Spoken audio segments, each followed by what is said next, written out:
Three members of Parliament who've passed recently who were integral in getting OGGO operating years ago. MP Marlene Catterall, who was from Ottawa, West Nepean, Mr. John Williams, who was from Edmonton, St. Albert, and Chuck Stroll from BC, Chilliwack area.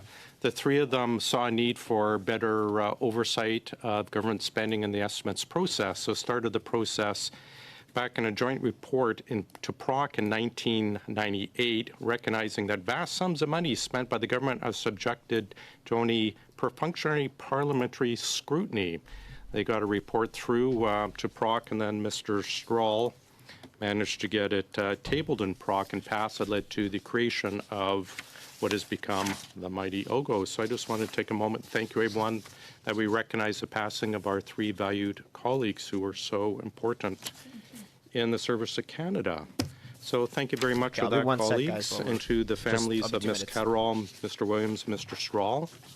We'd like to pass along condolences from the members of OGGO and the staff and clerk and analysts, I'm sure, as well. So thank you very much.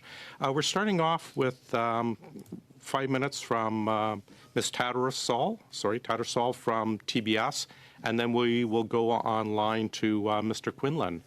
The floor is yours. Oh, just quickly, an hour and a half in, we will take a short break for the witnesses and the staff to attend to issues. But go ahead, Ms. Tattersall. The floor is yours for 5 minutes. Thank you. Thank you, Chair. I would like to start by acknowledging that I'm speaking from the traditional unceded territory of the Algonquin and Anishinaabe people. My name is Samantha Tattersall. I am the Assistant Controller General for the Acquired Services and Assets sector in the Office of Controller General at the Treasury Board Secretariat. First, I'd like to take a moment to outline the role that Treasury Board Secretariat plays in supporting the management of investments, specifically real property. Le Conseil de Trésor établit le cadre. The Treasury Board sets the administrative policy framework for the management of investments, including real property, through the Directive on the Management of Real Property. Did anybody catch what witness she is? Can somebody tell me? Departments, of which there are 28 across the federal government, including Global Affairs Canada, are responsible for the management of their real property. Deputy heads of these organizations are accountable for ensuring that real property is managed in a manner that enables operational outcomes while demonstrating sound stewardship. Consistent with Treasury Board policy, custodian organizations must have a senior designated official responsible for the management of real property who is accountable for establishing, implementing, and maintaining a department-wide real property management framework. This framework should include effective governance and oversight mechanisms to effectively enable the management of real property that supports the delivery of their respective departmental mandates. Transaction, whether that is to lease, to acquire, or dispose of real property, Treasury Board approval is required when the value exceeds a department's transaction limits. All custodian departments have general limits, and 8 have special limits that are reflective of their operational requirements. And this information is available online on canada.ca. In the case of Global Affairs Canada, the department can acquire official residence property outside of Canada for an amount of up to 10 million Canadian. So this means that the property in question was acquired within Global Affairs Canada's authority. The Treasury Board did not review the transaction in question. It didn't even get reviewed? Regardless of whether the transaction is within or above a department's limits, they need to transact in a manner that is consistent with the directive on the management of real property. So this includes validating the need for an acquisition based on their department's programs. It's supported by the appropriate due diligence, including a full life cycle analysis. It's done in a fair and open manner that's aligned with commercial real estate practices, and that an appraisal from the Chief Appraiser of Canada is obtained in advance of the purchase. With that, Mr. Chair, I'm pleased to answer any questions from the committee members about the Treasury Board Directive on the management of real property. Thank you very much. Mr. Quinlan, go ahead, please. Oh, come on. We should have gone to Brock first. Merci, Monsieur le Président. Thank you, Mr. Chair. Senior Assistant Deputy Minister for Real Property Services at Public Services and Procurement Canada, and I'm pleased to discuss our limited role in the transaction process for the Canadian Consulate General's residence in New York City. In order to comply with the Treasury Board Directive on the management of real property, real estate practitioners from custodian departments are required, as part of their due diligence process, to justify the amount paid for acquisitions and disposals in relation to market value. Plus précisément, conformément aux procédures. Specifically, according to the procedure set out in Appendix B to the directive, practitioners must obtain at least one appraisal from the Chief Appraiser of Canada before acquiring or disposing of real property, except when there will be an open solicitation of offers and the total value of the real property interest is anticipated to be less than $500,000. In this situation, obtain at least one current estimate of the market value. Emily Bouchard, who is with me today, is currently the Interim Chief Appraiser of Canada following the departure of the previous Chief Appraiser. She has been the Assistant Chief Appraiser since 2017. I am also accompanied by my colleague, Linda Jenklin. The role of the Chief Appraiser of Canada in any transaction is limited to providing an independent and impartial appraisal supported by market evidence to assist in making informed real estate decisions. As such, the CAC monitors the quality of third-party appraisal reports, ensuring adherence with standards and best practices. Still, according to the same Treasury Board directive, they have to segregate transaction and valuation responsibilities related to real property transactions.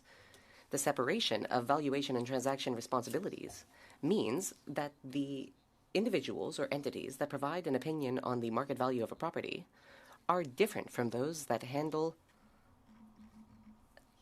the sale or purchase of the property. The separation ensures that the valuation is impartial and reliable, while transactions are conducted with dedicated negotiators. This ensures integrity and transparency in the transactional process while minimizing the risk of conflict of interest. In question today, where the value was above the $500,000 threshold, it was a mandatory requirement for Global Affairs Canada to commission an appraisal report from the Chief Appraiser of Canada via PSPC Appraisal and Valuation Services. PSPC's role in the purchase of the Consul General's residence, therefore, was limited to providing appraisal services. PSPC provided these appraisal services through a third party, John C. Monaco, National Valuation Consultants, and was not involved in the cost-benefit discussions regarding the replacement of the previous residence. The Chief Appraiser of Canada's role is not to confirm the merit of a transaction, nor is it to reinforce the fact that a custodian department has made a good decision by achieving a given real estate transaction. The role is simply to provide an independent appraisal on the value of a property. The segregation between the appraisal responsibilities and the transaction responsibilities, which rests with, in this case, Global Affairs Canada, is highly important and allows for an impartial step in the overall transaction process. Merci. Thank you, Mr. Chair. So do we have someone from Global Affairs here? Thank you very much. We'll start with 6 minutes with Mr. Barrett, please. Yeah, right to the Conservatives. Let's go. So we're asking you these questions today in the context that we live in Canada. That's with housing prices having doubled, rent having doubled, and we have 1 in 4 Canadians saying that they're going to be relying on food banks this fall. And at the same time, we have the Prime Minister's media buddy who gets a well-paid government appointment in New York City, and the existing multi-million-dollar condo is deemed not good enough, and a $9 million luxury condo is purchased for his exclusive use. I'll start with you, Ms. Tattersall. Who signed off on the decision? So as I said in my opening remarks, the decision was taken under the authority of global affairs. So who signed off would have followed the delegation instrument within global affairs. Yeah, who was that? Okay, so from your department, who was the most senior person who touched the file? So nobody touched the file at Treasury Board Secretariat because the transaction fell within the limits of $10 million. Of $10 million. Okay. So the decision was at global affairs. Mr. Quinlan, you're an assistant deputy minister. Who was the most senior person in your department who signed off or touched this file? Thank you, Mr. Chair. The chief appraiser, in this case, Madame Bouchard, who's accompanying me today, was the most senior person who dealt with this file. Okay, so we have a 3,600 square foot, 3-bedroom plus studio, 4.5 baths, with a pool, his and her salons, paddle court, golf simulator. Was this purchase, in the context that I mentioned about the cost of living crisis that Canadians are facing, was this flagged for the minister? Madame Bouchard, as the most senior person in your department who touched the file, this excessive, this opulent purchase, was this not something that merited the awareness of the minister? Yeah. Merci pour votre question. Thank you for that question. Oh. The Chief Appraiser of Canada does not have the mandate to evaluate the merits of a given transaction or the decision to acquire or dispose of a property. My mandate is simply to take a given address and ensure that it is appraised. For deciding the value that Canadians get for the purchase, you decide the value of the asset. Who is responsible? And I'm not sure if Treasury Board or if one of you folks would like to respond, but who ultimately is responsible for the value that workers in Western Canada, workers in the prairies, workers in Ontario, Quebec, the Atlantic provinces, what value do they get for this $9 million luxury suite for Justin Trudeau's buddy? Where's the value for Canadian taxpayers here? He was living in a house paid for by the taxpayers. So if it's helpful to the committee in the examination, I can talk through the principle of best value that sits within the Treasury Board policy. Okay, so when we're talking about best value, I'm not looking for chapter and verse on what the policy says.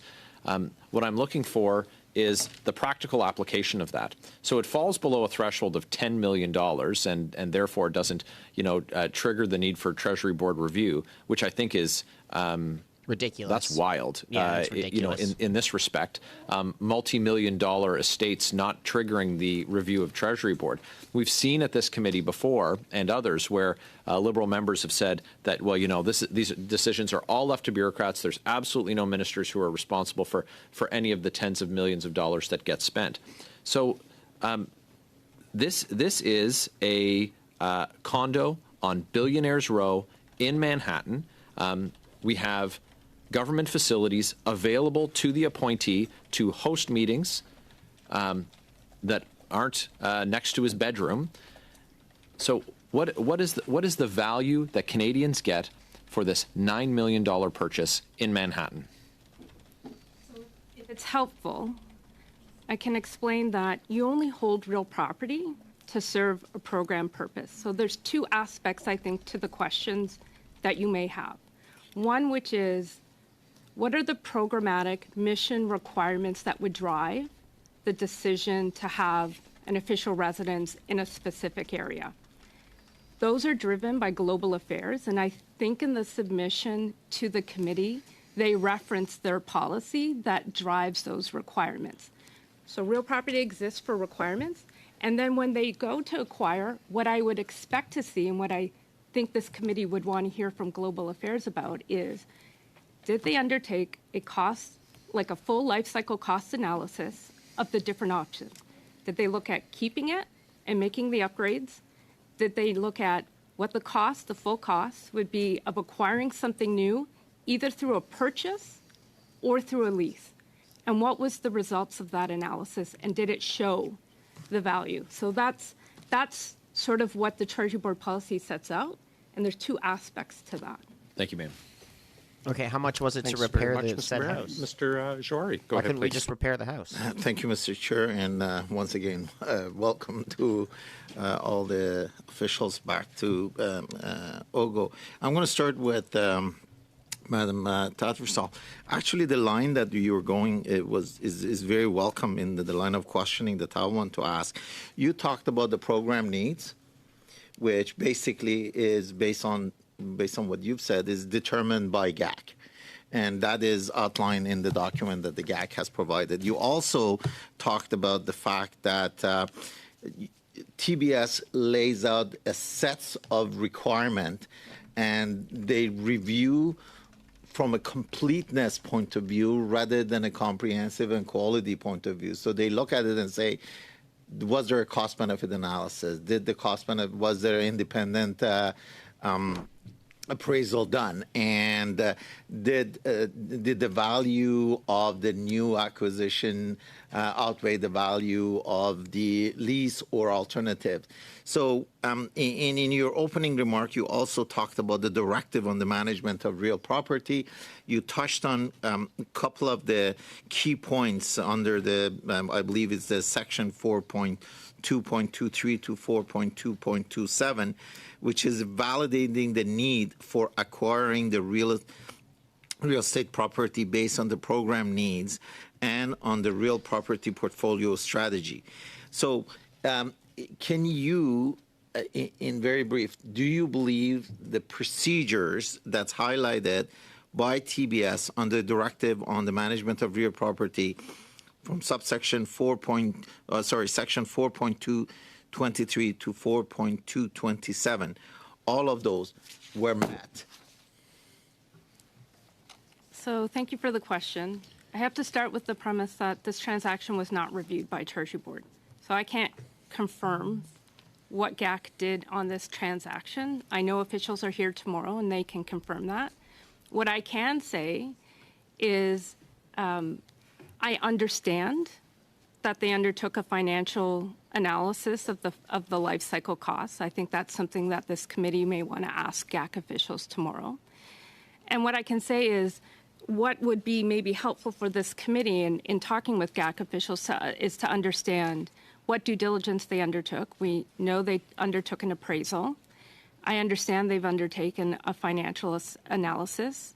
They should set out any other additional due diligence. I believe, and I'm reading the information they submitted to this committee, that in terms of the open aspect of the requirements, that they engaged a broker to look at a list of properties.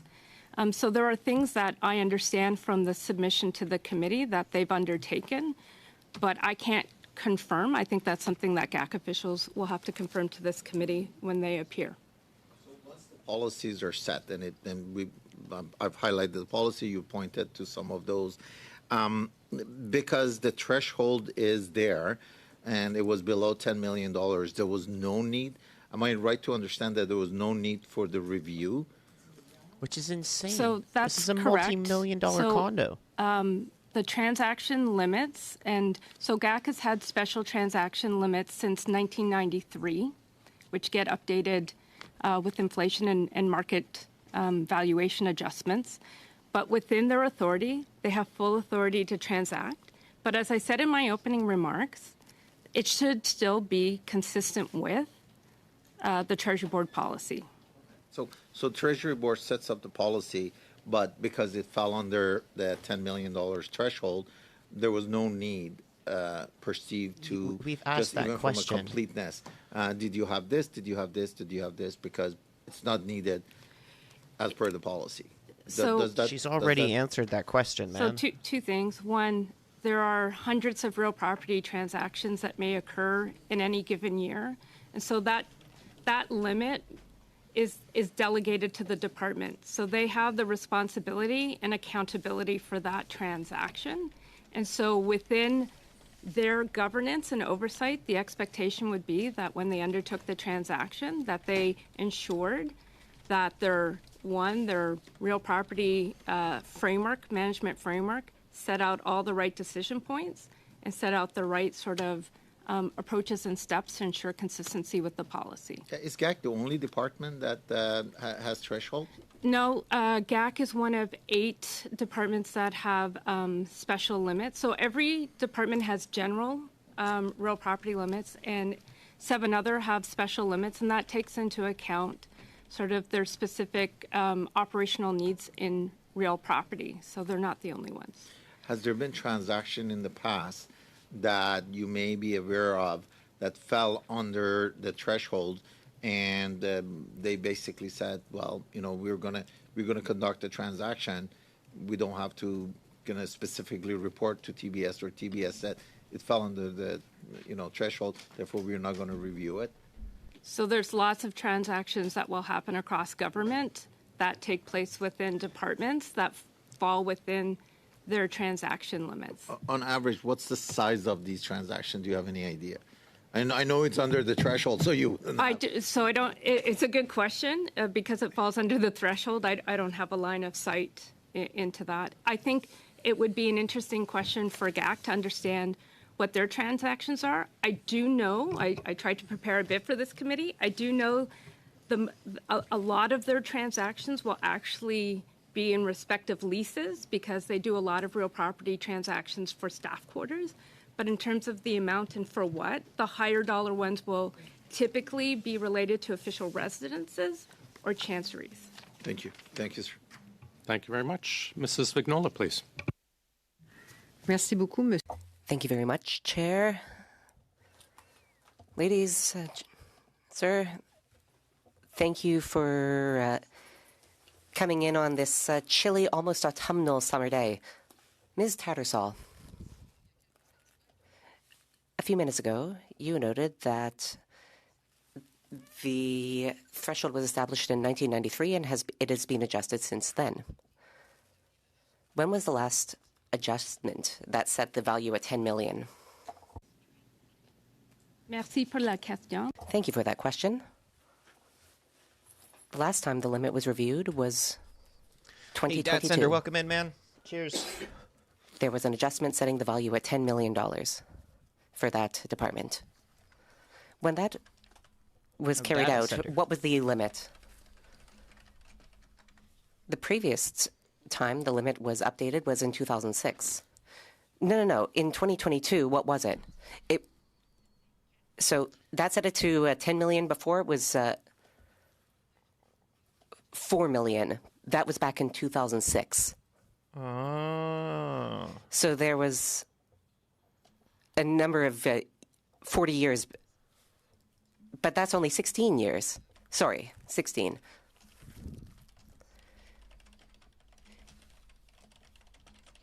Even 1993 is roughly 30 years ago.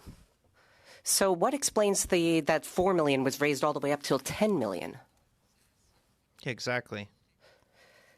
Were requests to exceed the authority so frequent that it was determined that the limit was way too low? I'll start in French, but I might move into English later. There was an assessment every 6 years, if I understand correctly. May 19th, 2026 had not been updated for 16 years. Your math is better than mine. And what GAC did was it did a review of where it holds properties in 23 markets. Mais je vais reprendre ma question. Est-ce qu'il... I'll follow up on my question. I'll ask it in another way. How many requests were there for spending above the $4 million limit that justified that the limit should be raised till $10 million, 2.5 times its initial value? That's a good question. I would have to come back to you on that one because I don't have those numbers with me. Thank you. That's your job. Was it common? Well, I'm looking at what was happening in 2007, 2008. There was a $15 million construction in South Korea. A $3.5 million parking lot was built, but of course that was under the $4 million limit at the time. A chancellery was built in Bangladesh, $6 million.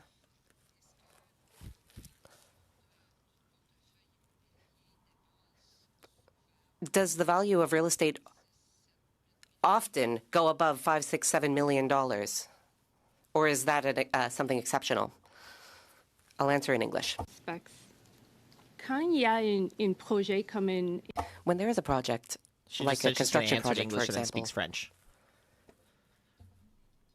That could require Treasury Board review because that would be a project. During a project, there might be a number of reasons for a review. Capacity, there's an assessment for that. It could come to Treasury Board. During the last few years, I'm not aware of any major real property transactions that have come to Treasury Board. OK. Donc, si je comprends bien... So if I am understanding correctly, in this case, the New York case, you didn't have to grant authority because it was under the $10 million threshold. Does the $10 million threshold include or exclude life cycle costs of the apartment? Or is it just $10 million only for the purchase and that's it?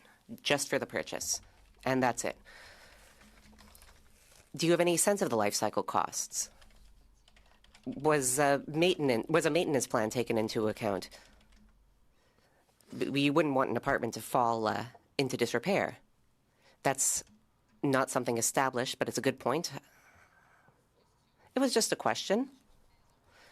Normally, when you buy a house, you figure out that you're going to have to repair the roof or the windows in 5 years, so I imagine there was some similar planning in this case. I would hope so, at any rate.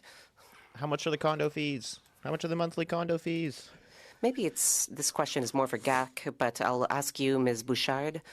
GAC sent an appraisal report for the residence on 47th in New York. Wonderful building. I've actually seen it in real life, not realizing it was this one. The report says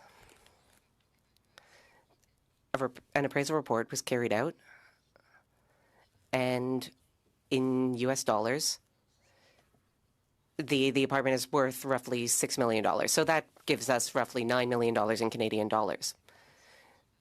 That's what Data Center just said. Equivalent appraisal report for the Park Avenue residence, which is now up for sale? Good question. As part of its procedures, Global Affairs called upon my office to obtain a market value appraisal. One was carried out, I believe, in 2023. I'd need to look into my notes to get the exact month, but I believe it was in June.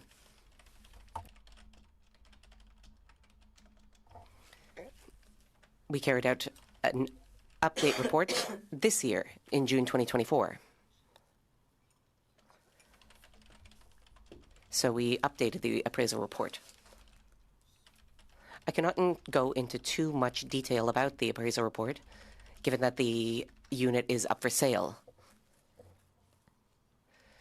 We wouldn't want to compromise the smooth functioning of a transaction, so I don't want to go into the report too much, but I can say that a report was requested and updated. Okay, I'll come back to you later. Thank you. Grack, over to you, please, sir.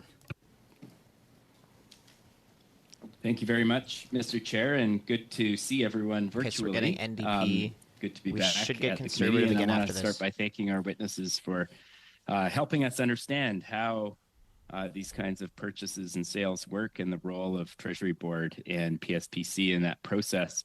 And my colleagues have canvassed a number of aspects of this, and I understand that the extent or the breadth of questioning is somewhat limited given TSB and PSPC's limited roles.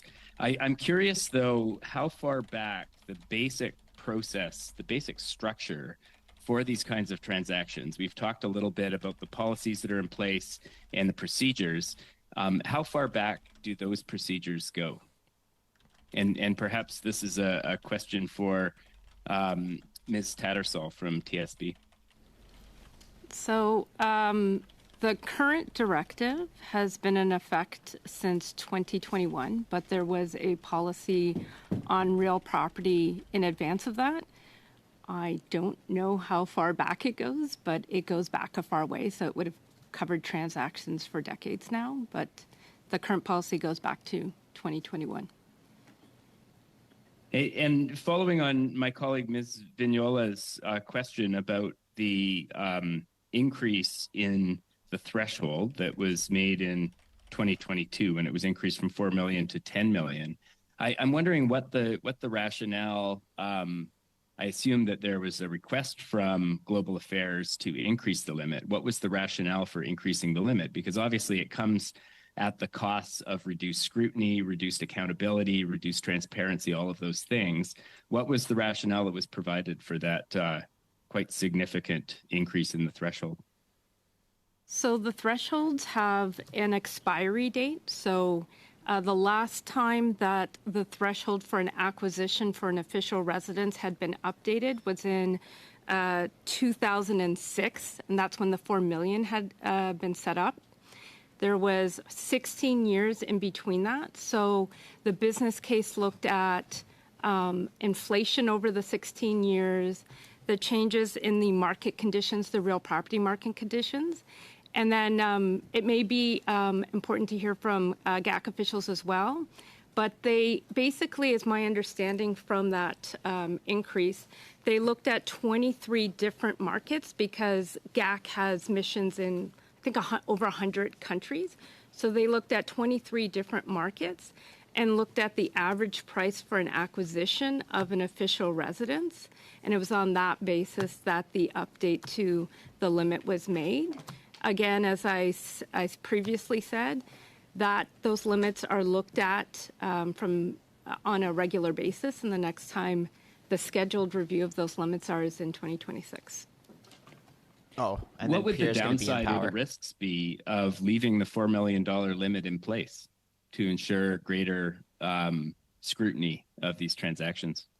So first, I think it's important to note that Global Affairs, even if they're taking the transaction under their own authorities, still has to ensure that they have the proper due diligence, the proper scrutiny, the proper decision making. So I think that's an important first. The next thing would be to understand what their real property holdings are. And so I don't know if I have details on that, but typically I think it's a question for GAC as to how many official residences or chanceries that they own around the world and how that would bump up against the limit. So yeah, the bigger ones, the more complex ones that may have a project element would certainly come into the board if it was over their risk and capacity. But I don't have anything else to answer, to add to that answer. I understand that Global Affairs is responsible for their own due diligence, and I'm not questioning that process. My understanding is that the reason that Treasury Board gets involved in transactions over the $10 million threshold is to provide an added layer of accountability and due diligence on behalf of the Canadian public. And so I guess, given the challenges that we've seen in procurement government-wide, why, just for the sake of caution, we wouldn't have a lower threshold in order to ensure that there are more eyes on each transaction and that Canadians are getting the best value? GAC has been managing its real property for decades, and it's had special limits since 1993. I found the number. They have 87 official residences across government. So within that limit, it's a balance between those transactions that GAC routinely will undertake and manage, balanced against those that would be above that limit that really necessitate Treasury Board approval. Okay. I believe you said the next review of the limits is in 2026. So it was 14 years between reviews and then 4 years between reviews. Is the intention to have, maybe I misunderstood the timeline here. Is the intention to have more frequent reviews of the limits? So I should clarify. The period of review hasn't changed. It's that the limits were not increased. I think in 2019 there was a review. They were not increased in 2019. There were reviews, so there's regularly scheduled reviews. We don't update them necessarily each time it comes up for a review. Okay. And this might be a question for Sorry, Mr. that is our time. There's Mr. Chair. It's past our time, but lots of opportunity. We are booking tomorrow's meeting, by the way, at committee request at 9 a.m. Eastern Time, just for you, Mr. Bachrach.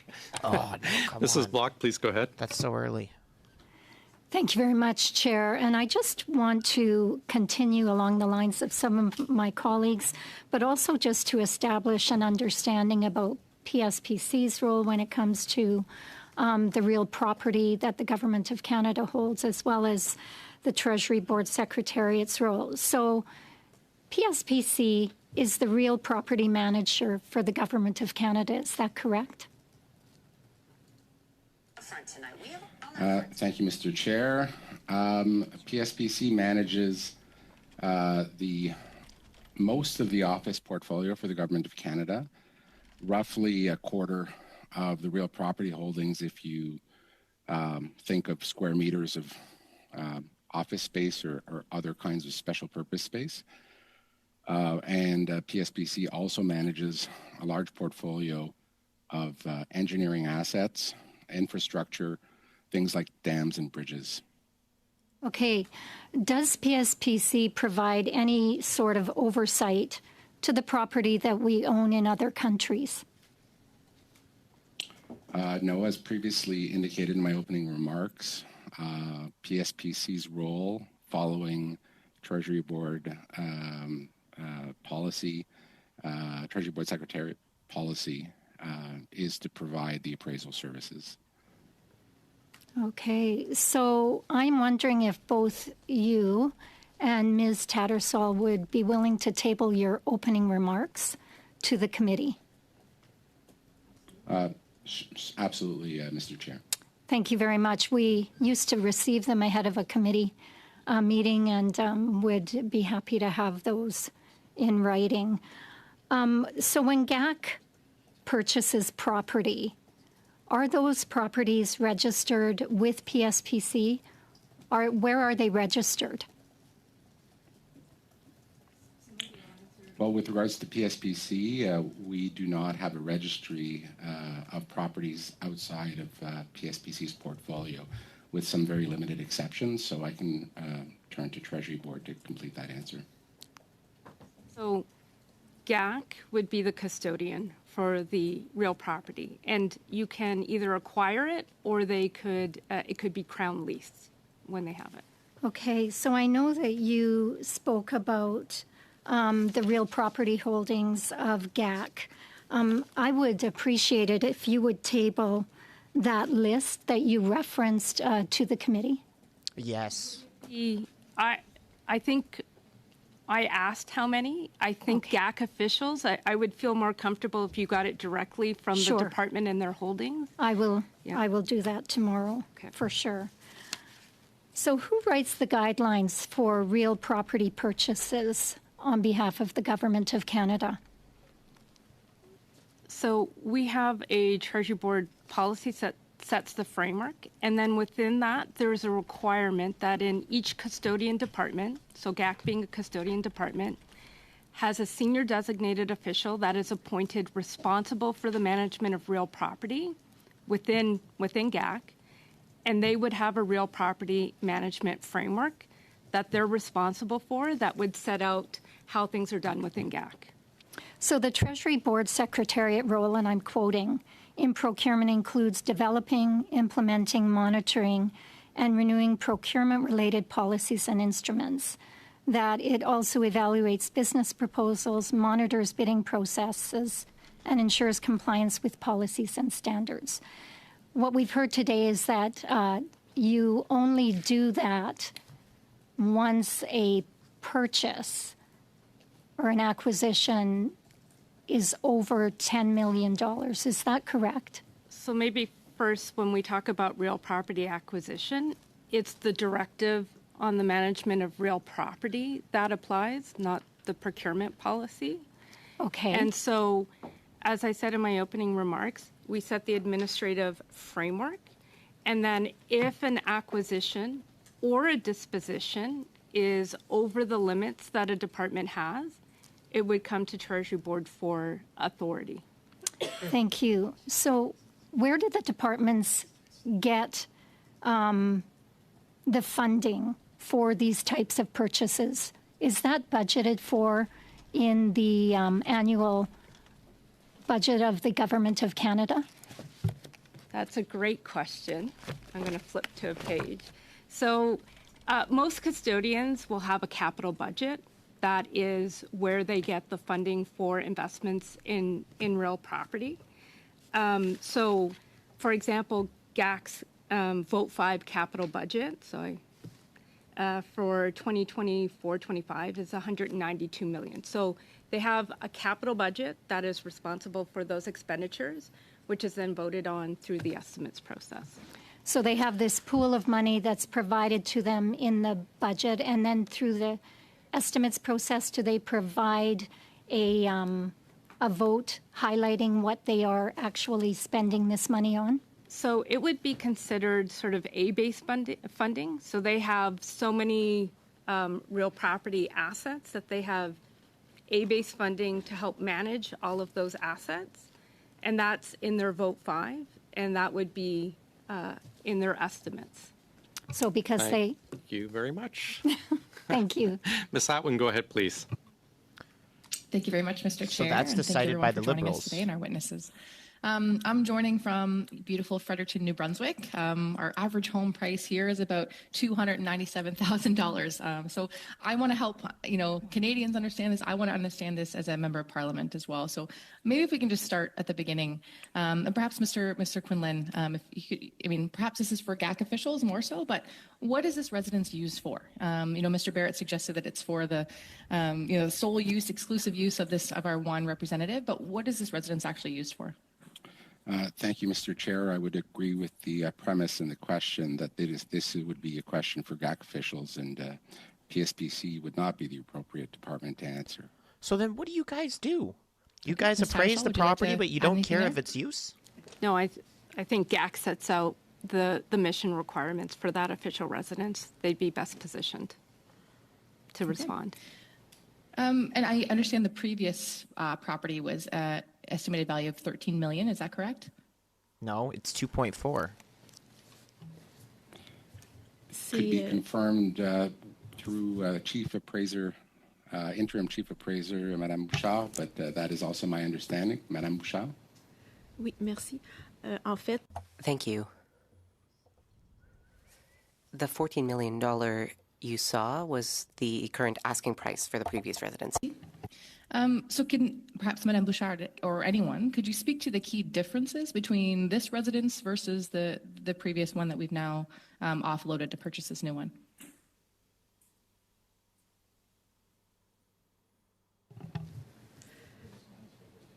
Donc, oui, je peux vous en parler brièvement. I can speak to that briefly. The goal of today's discussion was to talk about the transaction for 111 West 57th Street. The information I have on the other report is limited.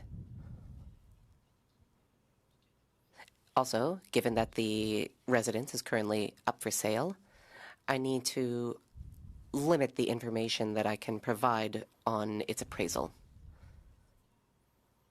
What I can say is that the unit currently up for sale was larger when compared to the one we are studying today. The Park Avenue residence had a better view than the recently acquired property. It's located on the 12th floor. Of course it has a better view. Of a 17-story building in a residential neighborhood. In Billionaires Row. In the Upper East Side neighborhood. Yes, the most luxury which is area. Mostly residential. Just call it like it is, honey. It's a luxury condo. And considered quite desirable to live in.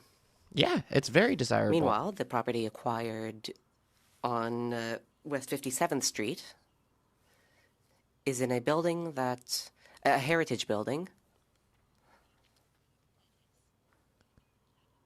with an annex built on.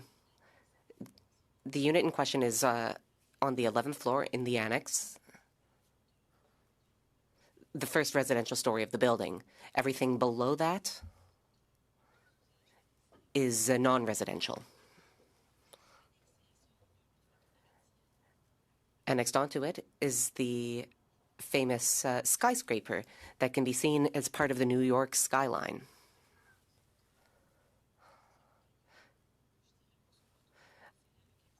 I would say, overall, the location of the unit within the building is different, as well as the location of the building within the city of New York, and the size and view of the unit. Those would be the differences between the two units.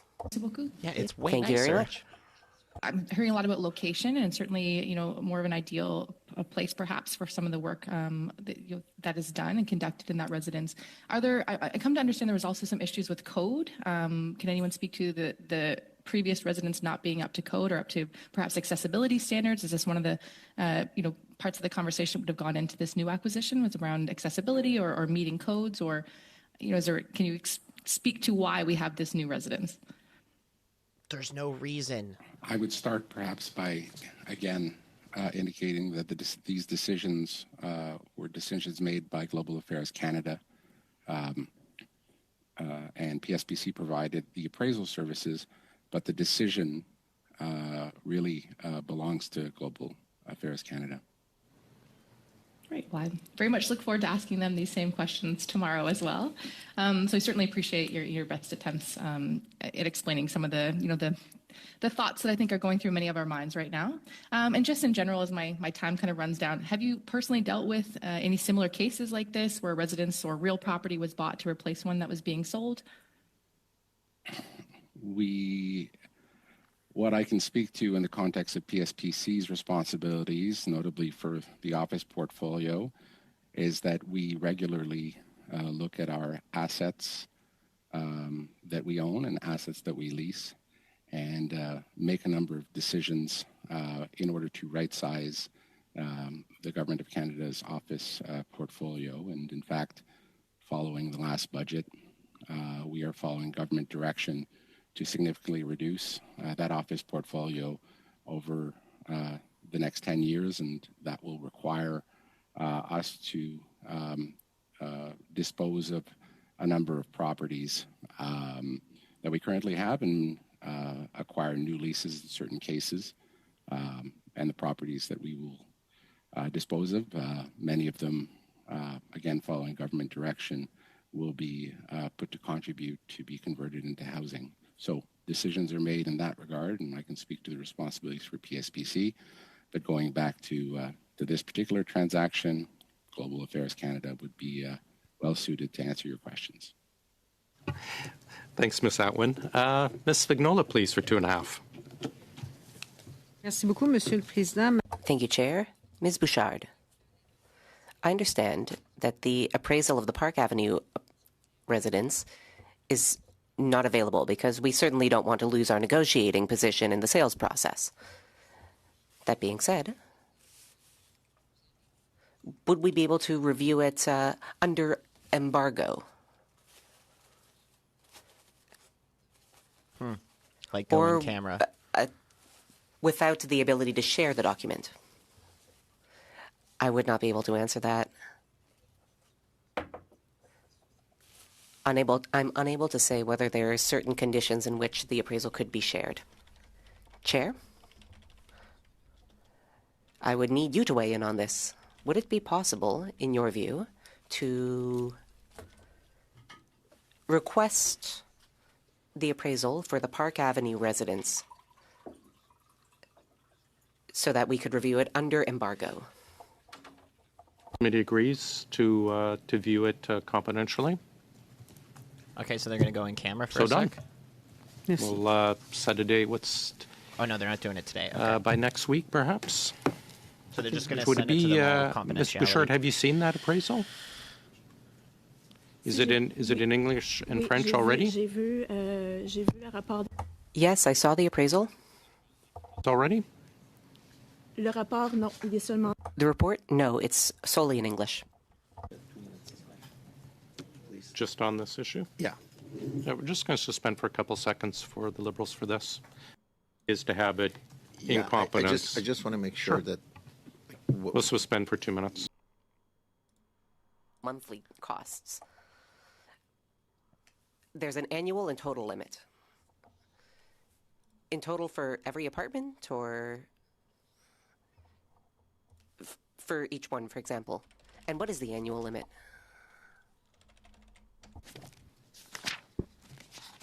J'ai l'information pour. I've got the info for Global Affairs. For GAC, I'm going to give it to you in English. Purchases, limits, it's all available online. So Okay. after this, I'm happy to send to the clerk also S'il the vous plaît. link to all the transactions, and it'll Merci. be there for GAC and everybody, if that's more Oui. helpful than me Oui. saying it all out. Merci. Okay. Oui, vous pouvez me l'envoyer, il n'y a pas de problème. Yes, you can send that my way, no problem there. Generally, in Canada, there's a policy for purchases by PSPC and other departments of a call for offers. The current purchase on West 57th Street is part of the 5 least expensive units viewed. Why did the government not go with the cheapest unit? Mark and I know each other well, so we're always butting into each other. Il y a ce concept de l'optimisation des ressources. There is the concept of best value. But this is an investment as well. There is a balance between costs and program objectives and government priorities. An apartment that's more expensive but is accessible, supports the greening government objectives, may be best value. So low cost, the lowest cost is not always the best value. Thank you very much. Mr. Backrack, please. Thank you, Mr. Chair. Just as lower the audio? a question to you, Mr. Chair, are we doing 2 6-minute rounds here? Let me turn it This up. is just, it's the opening is 6 minutes and then 5-5, 2.5, 2.5, 5-5, repeating through. I'm just confused because Ms. Vignola's round, she just had 2 6-minute slots, I believe. So I'm just looking to you in terms of...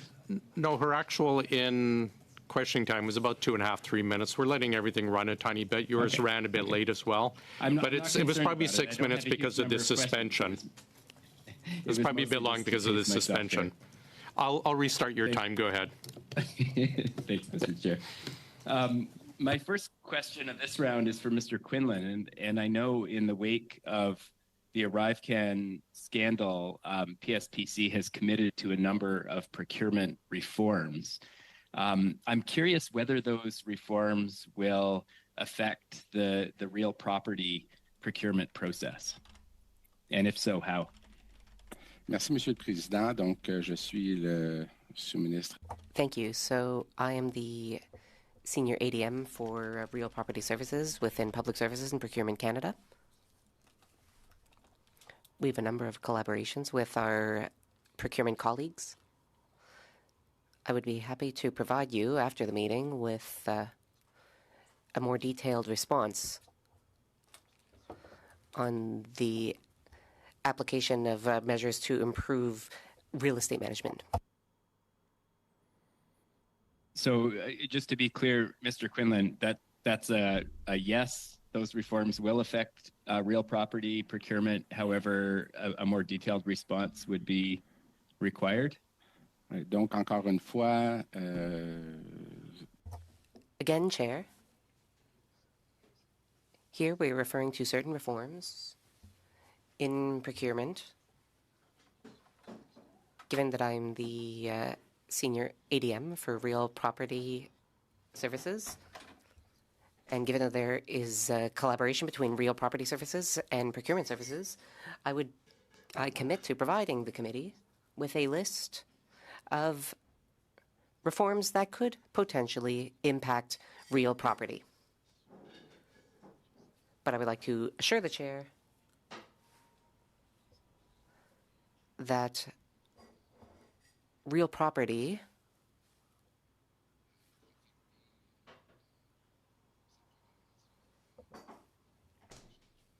will not be unduly affected by the reforms under discussion. In the context of real property, there are procurement processes, and the reforms to procurement could potentially affect real property. And via you, Chair, it would be my pleasure to provide a detailed response for use by the committee in writing. I think that would be of interest to the committee. So if you don't mind, Mr. Quinlan, providing that response, that would be much appreciated. Great, thanks. And we do have, we've passed a motion that all responses are required within 21 days. So if you could do that. Next up, we have Mr. Brock. Go ahead, please. Yeah, Brock's in the house. Thanks, Chair. Before I get into my substantive questions, I'm just curious, in relation to another Justin Trudeau scandal, the Arrive scam, it was revealed that prior to a first committee attendance, the president of the CBSA, the deputy minister, was summoned to the Prime Minister's office, presumably for coaching. Have either of you, and Mr. Quinlan on screen, has anyone received coaching prior to your appearance today? Was anyone? No? Mr. Quinlan? No one. Just answering, Mr. Chair, sorry, just to answer the question directly, the answer is no. Thank you. No one was required to attend the Prime Minister's office? Good question. No? Good question. Mr. Quinlan? The answer is no, Mr. Chair. Did anyone get direction from the minister, in your case, Minister Duclos? No direction, Mr. Chair. Thank you. Now, I know there is a lot that has been written in our nationals with respect to the extravagant nature of this acquisition. There was a quote from Global Affairs, I appreciate, not attributable to anyone here, but I wish to read it out to the record. The residence currently used for the head of mission and Consulate General in New York, this is the Park Avenue property, was purchased in '61, last refurbished in '82. The apartment does not meet new building codes nor Global Affairs standards. Now, the purchase at West 57th is listed as follows. There is an elegant entry foyer with white Makuba stone floors. Is that a requirement for the Consul General of Canada? Perhaps in answering that question, I've sort of alluded to it before. You only hold real property to support... Ma'am, that's not my question. Right. Is it a requirement of Mr. Clark's position as Consul General in New York that he has white Makuba stone floors? Is that a requirement? That's not. I'm just curious. It's not a Treasury Board requirement. Okay. A stunning powder room finished in jewel onyx. Another requirement of Consul General? Of the Treasury Board Secretariat, that would not be a requirement in our policy. Custom smoke gray oak floors in a parquet pattern. Would that be a requirement, Mr. Clark? So I think all my answers to your questions will be yeah.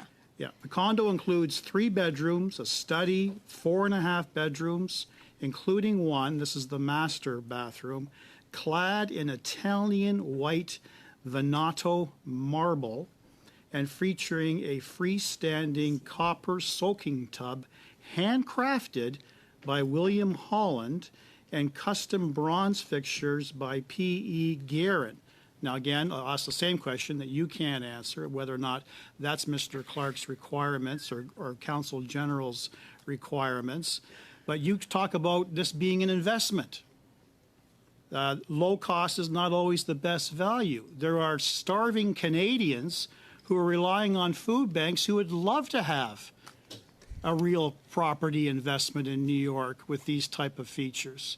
Do you see the disconnect between what the government is doing and the reality on the Canadian streets? You see that distinction? So I totally appreciate your comments. And I go further. The amenities include a 25-meter, 2-lane swimming pool with private cabanas, a separate sauna and treatment rooms, a fitness center, a residence lounge, and access to a paddle court, a golf simulator. I'd love to have a golf simulator sitting in my basement, but I'm not Justin Trudeau's friends. So friends of Justin Trudeau get to explore these wonderful, wealthy amenities while the rest of us Canadians have to struggle. Do you see the problem that the Government of Canada has with respect to this purchase?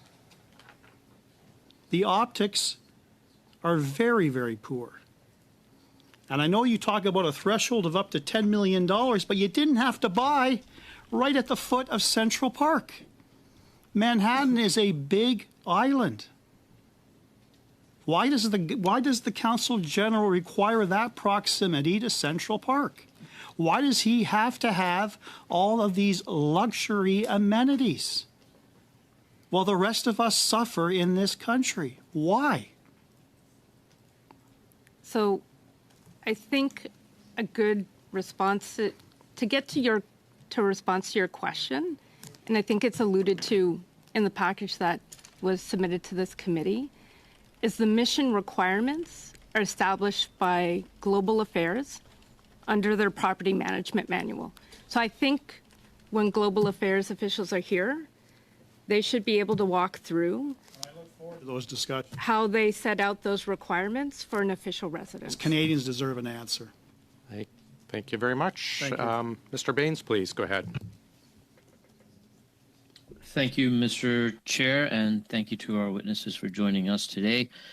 My question are directed, my initial questions here are directed to members of the PSPC. If you could help me understand a little bit more. The Treasury Board's transaction approval limits and conditions for the acquisition or disposition of real property says GAC may dispose of properties outside Canada up to a transaction limit of $25 million. Is PSPC required to appraise properties that are being disposed under the transaction limit? So PSPC is responsible for providing the appraisal for the acquisition and the disposal. For more questions with regards to the actual policy, I defer to my colleague from Treasury Board Secretariat.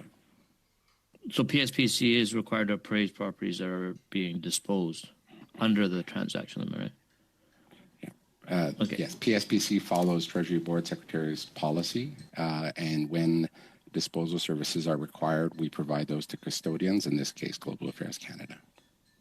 So in the event that the previous property is being disposed of, you would be required to appraise that, provide appraisal for that? Following Treasury Board Secretariat policy, that's correct. And when other departments purchase properties, again, PSPC is involved in the cost-benefit analysis also? Strictly following Treasury Board Secretariat's policy with regards to the appraisal. And again, strictly limited to the appraisal.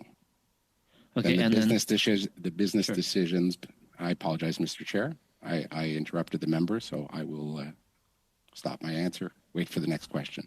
No, you can continue. You were about to finish your statement. Yes, so the business decisions belong to the custodial departments. Okay, and then the directive on the management of real property states that departments must undertake a full life cycle analysis, again, before acquiring a real property asset, seeking the best value. And given that the property purchase cost $9 million and the old residence is being sold for over $13 million, would you say that it appears as good value that's being attained? I believe that the specific question, Mr. Chair, should be addressed to Global Affairs Canada. With the question, the part of the question that pertains to the policy, I will defer to my colleague from Treasury Board Secretariat. So, in response to the question, the expectation would be that Global Affairs took a life cycle cost analysis of maintaining the existing and updating it, acquiring the new one through either a lease or through a purchase. As part of that life cycle analysis, they would be looking at not just the cost of acquisition, but the ongoing operating costs and the potential disposition costs. So the expectation would be that GAC in its options analysis looked at that, and that helped inform the decision that they took. So, in essence, all levels of government buy and sell properties. This is something that is done, and there's a level of maintenance that's required. We see, properties that may need to be up to standard, up to code. Like, what are some of those requirements? Maybe, accessibility. Were there issues in this case with respect? I understand there was some discussion around the previous residents being not up to code. If you can maybe talk a little bit about that, so the standards and the code of what's required in the properties that are being purchased. What do they need? What things should they have? Whether it's accessibility to people with disabilities or things of that nature. He's not disabled. I'll start the answer to that question. So, consistent with Treasury Board policy, you would want to make sure that you, acquire and hold and maintain real property only to support a programmatic need of a department. So the requirements around the need for an official residence and what those specifications look like would be set by Global Affairs. They have that authority pursuant to the departmental legislation, so that's the first. And then there are requirements around ensuring that the real property supports broader government priorities. That would include greening, that would include accessibility. So those factors should come into play in that business case that Global Affairs would have undertaken to support the transaction. Thank you very much. I'm sorry, that is past our time, Mr. Baines. We'll now go to Mr. Genuis. Go ahead, sir. Oh, Genuis is in here Thank too. you, Chair. My key initial question here is the why. Because all in a fairly short space of time, in about a 2-year period, the Government of Canada made 3 distinct moves. First, they raised the limit on the value of property that one department could purchase on their own authority. They raised it from $4 million to $10 million. That reduced accountability and oversight. Then they appointed Tom Clark, appointed by the Prime Minister to be the Consulate General in New York. And then immediately with this new hyper well-connected person in as Consul General, it became a Government of Canada priority to purchase a new residence. So you have these 3 things happening in close succession. And it seems to me that the timing is highly suspicious. There was no indication prior to Mr. Tom Clark getting this appointment that there was a lot of discussion around a need for a new residence, and yet immediately he takes this position, and all of a sudden Global Affairs is talking about the need for a brand new, what turned out to be luxury residence for the brand new politically well-connected Consul General. So to the officials, do you know, or at least officially, who it was that started the conversation about the alleged need for a new residence? Who was it that said, "Hey, we should get a new residence in New York"? Good question. So I'll answer for Treasury Board Secretariat. Those decisions occurred under GAC's authority, so we don't have a line of sight as to what precipitated the purchase. The only information I can refer to is what was provided to this committee, which they talked about. But it was initiated within the department. Correct. It wasn't the PSBC or Treasury Board or any other department saying, hey, by the way, looks like we might need this. It was Tom Clark, new Consul General, comes in close to the Prime Minister, and then Global Affairs is on their own authority initiating this conversation about a new residence. So I would answer that any decisions on this matter would have occurred within Global Affairs. Okay. For the chief appraiser, I want to clarify on the asking price versus the appraised value of the previous property. It was implied by some of my Liberal colleagues that the appraised value was the same as the asking price. Could you just very clearly clarify, is the asking price the same as the appraised value of the property? Merci pour la question. En fait, thank you for that question. The property, as described in the appraisal report, had been on the market for a number of months. The price had been adjusted a few times. Yes, it's a simple question. I'm talking about the previous property, not the newly acquired property, the previous property. Okay. Is the asking price the same as the appraised value, or are they different? Comme j'ai précisé tout à l'heure. As I noted earlier, I cannot go into details about the first appraisal report produced on that property, because the property... That's all I'm looking for, just the clarification. So anyone who's making public comments about what the value of that property is, politicians or otherwise, isn't doing so on any factual basis. The previous property has not sold yet, correct? À ma connaissance, elle est toujours à vendre. To my knowledge, it is still up for sale. Okay, all right. So there is a lot of misinformation being pushed on this, particularly by supporters of the government. Based on our own research, we've seen that properties in the same building have sold substantially under asking price, or have even been taken off the market once put on. So I think that's important for the committee to note. Who decided on the asking price? Was that you? Was that within Global Affairs? Who decided the asking price for that previous property?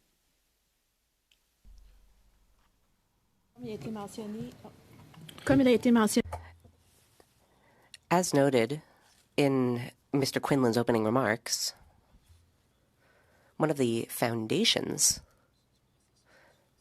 of the process and the... J'y arrive. I'm getting there. I can say that the decision was not made by the chief appraiser. Our job is to provide an appraisal for a given...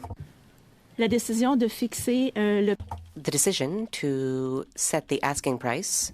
Is that what you're asking? Yes, exactly. Okay. Dans ce cas précis... In this precise case, I would suggest that you ask that question to Global Affairs Canada.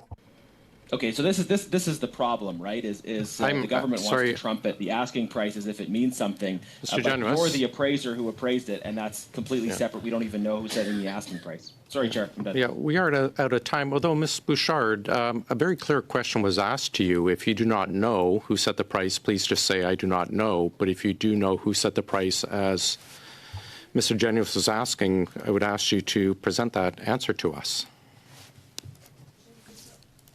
Je ne sais pas qui a fixé le prix. I do not know who set the asking price, Mr. Chair. Thank you very much. Mr. Van Bynen, welcome to OGGO. You've got 5 minutes, please. Thank you, Mr. Chair. As a 30-year banker, I think what's important throughout all of this is to ensure that the taxpayers have received a real value in the transaction. So my first question then is to Mr. Quinlan. Can you explain the role of the chief appraiser plays in the Treasury Board's Secretariat's directive on the management of real property? Oui, merci, Monsieur le Président. Donc, Yes, thank you, Chair. In the context of the transaction in question, given that the value is above $500,000, the Treasury Board directive states that custodian departments are required to seek an appraisal. It is in that context that our department played our role. Thank you. And in this situation, how was the third-party appraiser chosen, and what are the prerequisite needs to be met in order for an approved third-party appraiser to act on behalf of the Government of Canada? Oui, merci beaucoup pour la question, Monsieur le Président. Thank you for that question, Chair. I will ask my colleague, Ms. Bouchard, to follow up on my answer. But I would say that appraisers must be certified in the jurisdiction in question. My understanding is that we reached out to a renowned firm, rather. I will let my colleague complete my response. Merci, Monsieur Quinlan. Thank you, Mr. Quinlan. Yes, indeed. The firm that was brought in to carry out an appraisal report was NVC, National Valuation Consultants. It's an established American appraisal firm with a number of regional offices. My office has worked with this firm in the past.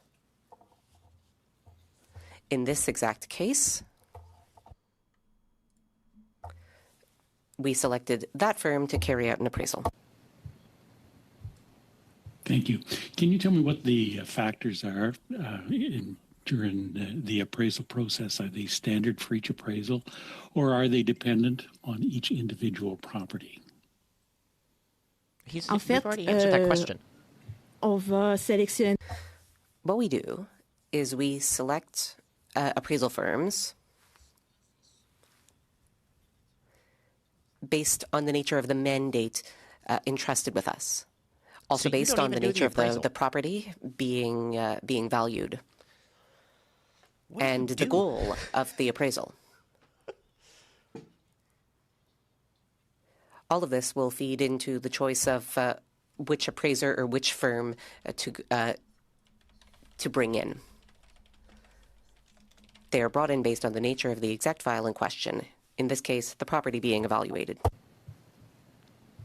Thank you. And then, as the real estate broker for the federal government, Public Services and Procurement Canada is responsible for the development and the management of these appraisal standards.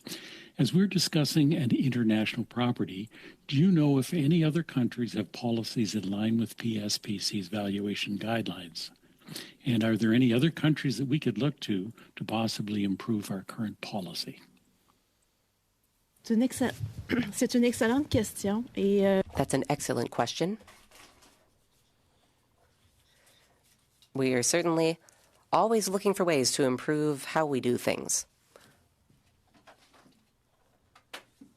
Our practices closely resemble those seen in other Commonwealth countries.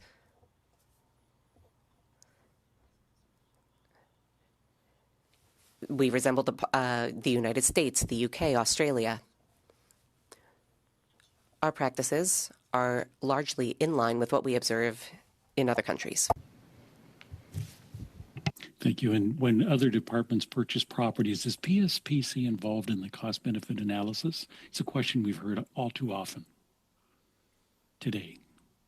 Yeah, we've already answered that question. To answer that question, again, referring to my colleague at Treasury Board Secretariat, but this guy needs to go back to bed. PSPC is not responsible for those decisions. PSPC's responsibility is very targeted, very limited to the services Mme. Shaw provides in the context of applying the Treasury Board Secretariat's policy. Okay, then coming back to the directive on management of real... Sorry, Mr. Van Bynen, that is our 5 minutes, I'm afraid. And we are going to, colleagues, we're going to break for 10 minutes right now. We'll come back with Mrs. Vignola and perhaps a solution to her earlier request. Okay, so while we're doing that again, just for people who just, while they're breaking for 10 minutes, people who just got in, the issue is about Trudeau buying a recent condo in New York on Billionaires Row. It's a massive luxury condo, and it's for Canada's Consulate General, Tom Clark, who just got appointed recently. I think he's only been in the job for like a month. He used to be a reporter for CTV News and Global News, and the condo is extremely lavish. It's absolutely way past the purview of what a consulate general would need.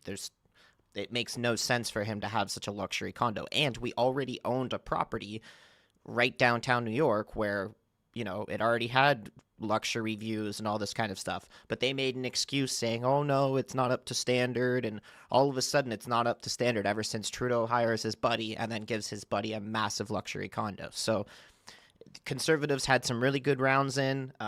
Brock spoke, Barrett spoke, Genuis spoke. And then we're going to go back to, I think they're going to do 2.5-minute rounds or 3-minute rounds after this. Or it might be 6-minute rounds and then 2.5-minute rounds. I'm not sure how many rounds they got left, but there's at least a few rounds left. It's a good question. What kind of dirt does this guy have on JT? They did not look at alternatives that would be less costly. Exactly. A couple people have also mentioned in the chat that you know, the condo fees are going to be like $10,000 a month roughly for this building. You could easily just hire or pay for a hotel. It makes no sense for, like, he's not living there full time. He's only using it when he needs to be in New York. So I'm not really sure. It makes no sense. We can go back here for a sec and we can try to find where Brock spoke, because I know everybody liked when Brock was speaking. And then we'll go back to where they're at live again. Let me just try and find Brock. Here's Brock's testimony. We'll go back and watch this for 5 minutes.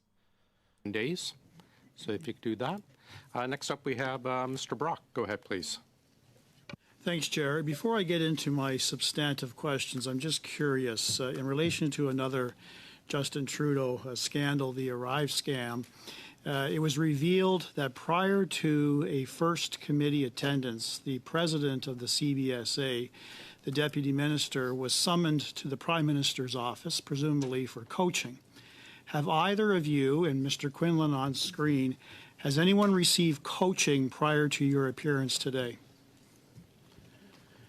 Was anyone? Correct. No? Mr. Quinlan?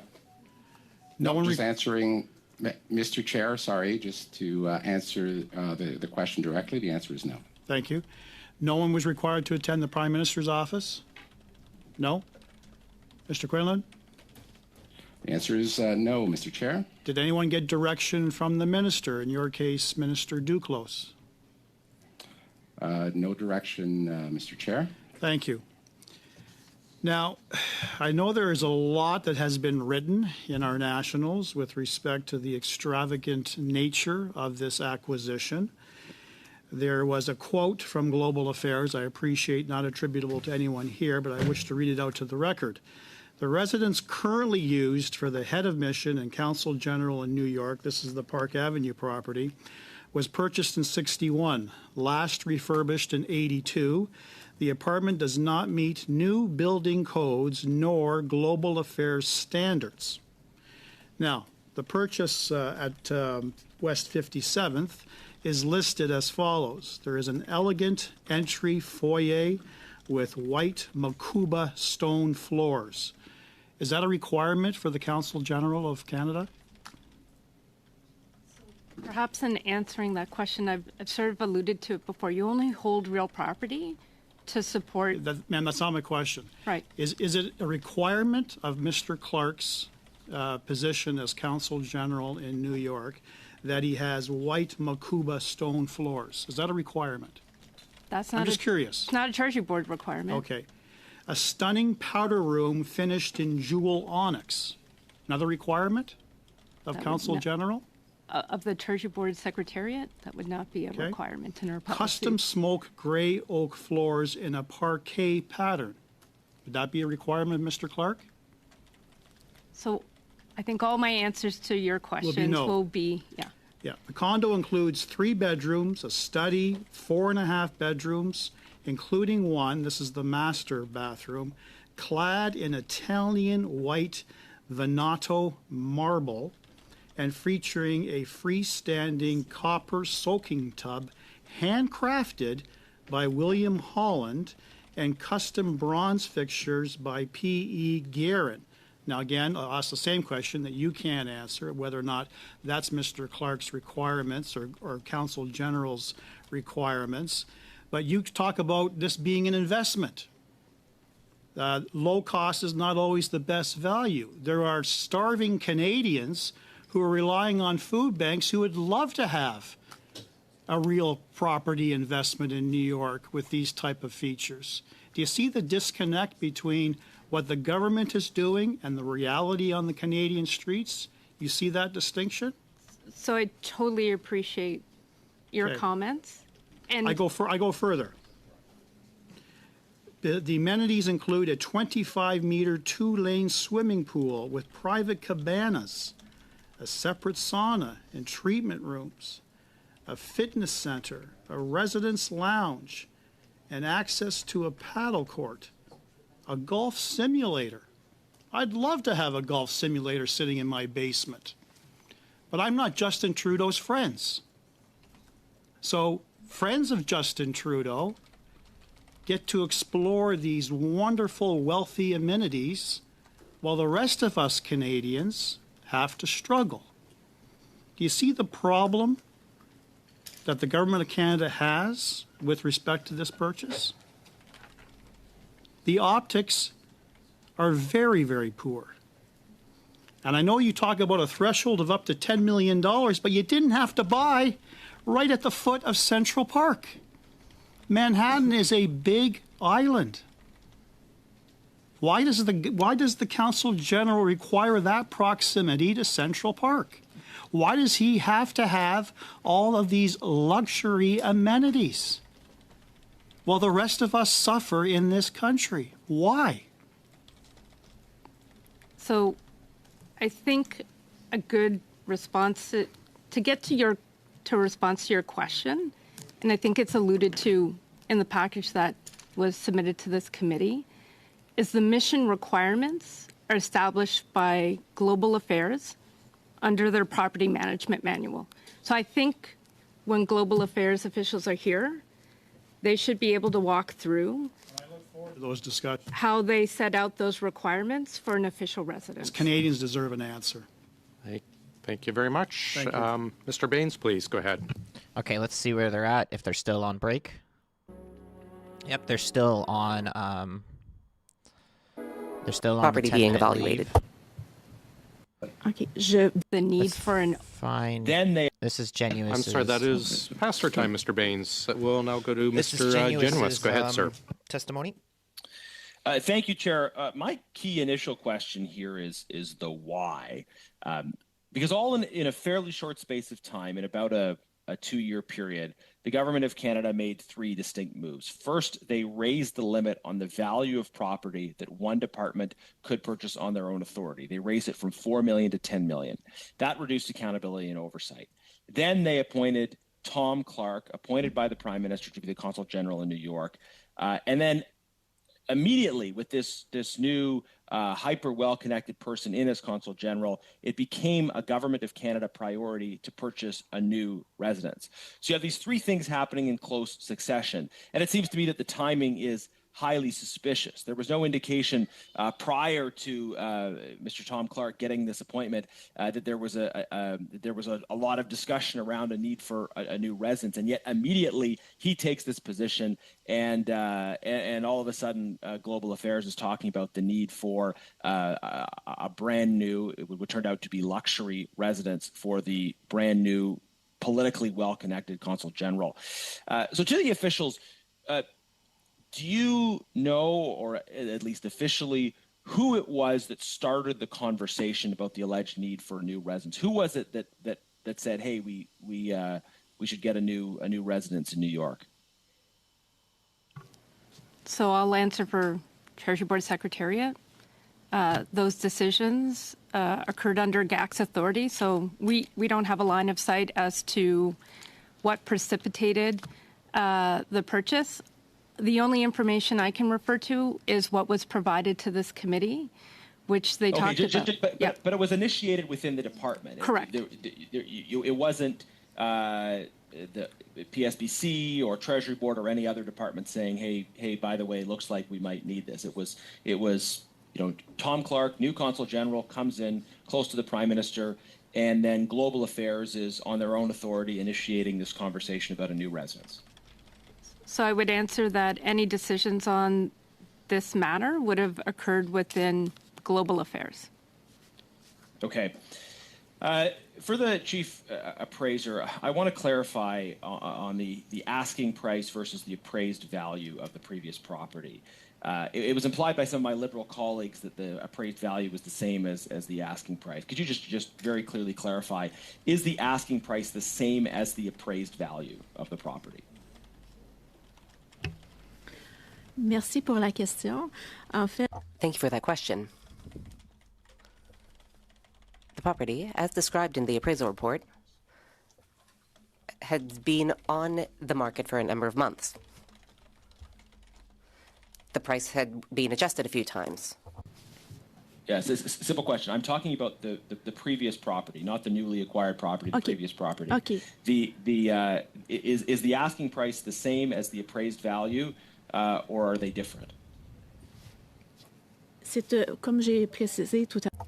As I noted earlier, I cannot go into details about the first appraisal report produced on that property because the property... That's all I'm looking for, just the clarification. So anyone who's making public comments about what the value of that property is, politicians or otherwise, isn't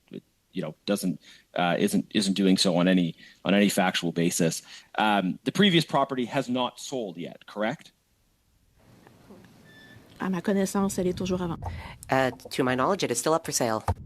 Okay, sorry, I'm just going to check to see if they're back. No, they're still on break. The previous property. Okay. Is the asking price the same or otherwise isn't doing so on any factual basis? The previous property has not sold yet, correct? À ma connaissance, elle est toujours à vendre. To my knowledge, it is still up for sale. Okay, all right. So there is a lot of misinformation being pushed on this, particularly by supporters of the government. Based on our own research, we've seen that properties in the same building have sold substantially under asking price or have even been taken off the market once put on. So I think that's important for the committee to note. Who decided on the asking price? Was that you? Was that within Global Affairs? Who decided the asking price for that previous property?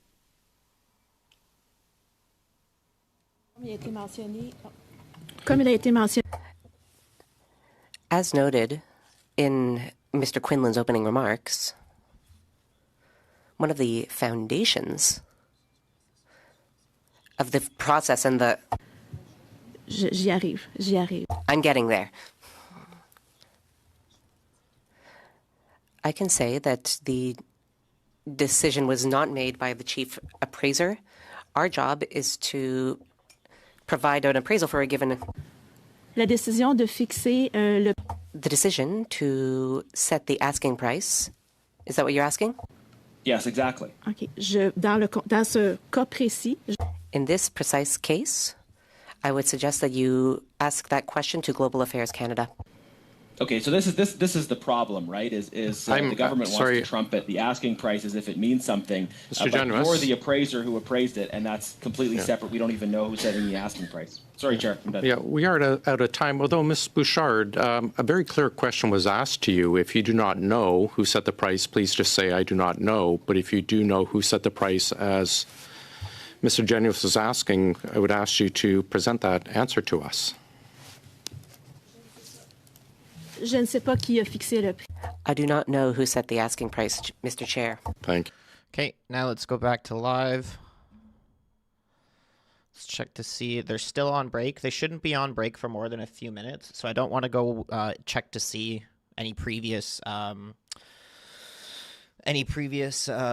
that we had. Barrett's round was pretty good. Genuis's round was pretty good. Brock's round was pretty good. We just watched Brock and Genuis's again, but they should be back live like in a minute or two here. It shouldn't even be that long, to be honest. I wouldn't be surprised if they turn back on in like a second here.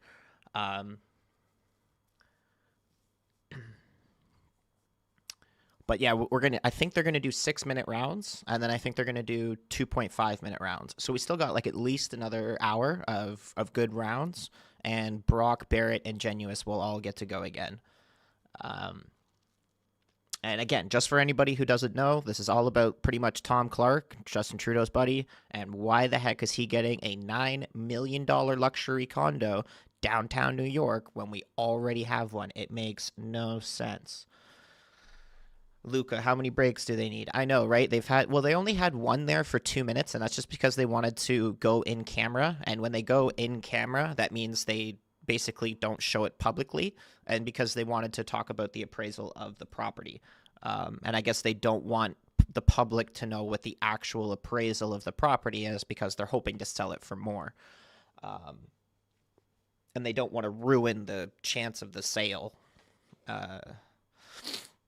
But again, it makes no sense to me. Like, Brock said it perfectly. Why does he need a luxury bathtub? Why does he need a pool? Why does he need luxury artwork? Why does he need a huge front foyer? It's the Consulate General of Canada. He's not bringing these people up to his apartment. They have an embassy building there that he would do his work at. That's exactly what he does to help Canadians and stuff. So it just doesn't make a lot of sense. It really doesn't make a lot of sense. And it's very convenient, the timing, that this guy just got hired and then all of a sudden he's getting a luxury condo bought for him when there was no talk of beforehand that, like, you know, before this guy was hired, that they were needing to do a new building. They even admitted today, the officials said today that, oh no, this was just something that came up in like the last few weeks. They didn't have any intention of doing this beforehand. And so we're going to get another committee tomorrow, and it's going to be the guys from Global Affairs, officials from Global Affairs, who are going to actually answer as to why they spent this much money, what the heck does he do it for, why does he need it for, and basically all that these people can answer today is as to, they just appraise. That's pretty much all they do, is they're appraisers. They set the appraisal, and if the building is kind of within line of market value, then the money is dished out. That's what the Treasury Board really does, is they just kind of dish out the money. They don't really have a merit. They already said this many times. They have no merit for spending the money. That's all on Global Affairs. Global Affairs is supposed to provide reason or merit as to why these buildings are being purchased, for how much, and everything behind it. These guys, all they do is just say, okay, this is market value. Here's your money. They don't really have much else to say behind that, so it doesn't make much sense. Hey, Flip, so the decision makers will be basically in tomorrow, and it's going to be the same committee, it's going to be the same people, and it's just going to be, the witnesses are not going to be Treasury Board, they're going to be Global Affairs, and they're going to have to answer the merit behind why the heck this guy needed this building. And also, if you guys just do a quick Google search, Tom Clark has many interviews with Trudeau, and they're really fuzzy, warmy interviews. He's not asking any hardball questions. He's just asking really lighthearted stuff where Trudeau just gets easy. So I think that's why Trudeau likes him and liked him as a reporter, because he never asked any hard questions. This Tom Clark guy. Yes, Flip, Global Affairs.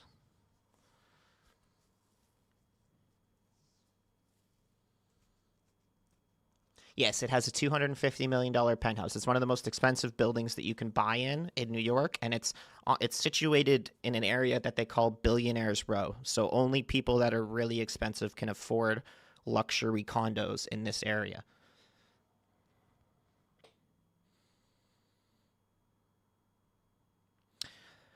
Catherine, that usually doesn't happen. It's usually the other way around, where Global Affairs is supposed to provide their opening statements prior. But any of the questions that are going to be asked by, Mr. Brock or Mr. Barrett, I'm assuming somebody from Global Affairs is watching this right now. Like, not my thing, but they're watching it from the government side. And they're already getting prepared as to what questions they might have to answer. Usually that's what happens, as they'll watch the committee. but they are still on break. So while they're still on break, I'm just going to show you this condo again. Oh, here they go. They're back already. Never mind. Minutes, and then we'll go over to Mr. Backrack for 5 minutes. Go ahead, Mrs. Vignola. Merci beaucoup. Thank you. Ms. Tattersall, in any discussion about renovating an apartment or property, it is necessary to, well, I imagine that throughout the world, Canada owns about several hundred properties, and in any discussion about renovations, are there cost limits above which authority must be sought? I'm going to answer in English. No, transactions are only related to acquisition and disposition. However, if there was a major renovation project and the project exceeded their capacity, it could come to the board. So it's a different in project management. It's not a dollar limit. It's based on an assessment of the department's risk and capacity, and then the risk and capacity of the project. OK. Est-ce qu'il y a, à votre connaissance, to your knowledge, and perhaps Global Affairs would be a better place to answer this, but perhaps Mr. Quinlan has the answer as well, so I will give him the opportunity to respond. To your knowledge, are there any difficulties associated with trade agreements like that we have with the United States, which would have an impact on the cost of renovations for residences in New York or, for example, Washington? No, because you buy the Under stuff there. our diplomatic trade agreements with the United States, do we have any obligations that would drive up renovation costs? That she can't. As you answer that. noted, I think this question would be better to ask to Global Affairs. Mr. Quinlan, if I understood correctly earlier, and I would appreciate a yes or no answer, PSPC is in charge of the government's real property in Canada, but not real property abroad. Mr. Chair, I would like to provide a short answer. Unfortunately, the question requires a more fulsome answer. I will still endeavor to be brief. PSPC is in charge of roughly 25% of the built space held by the government in Canada. There are other custodian departments that own properties. For example, Correctional Services Canada and the Department of National Defence. PSPC is mostly in charge of office space, as well as certain infrastructure facilities like bridges and dams. But you're only responsible for property within Canada, not abroad? Exactly, Mr. Chair. Merci. Thank you. Regarding properties outside of Canada,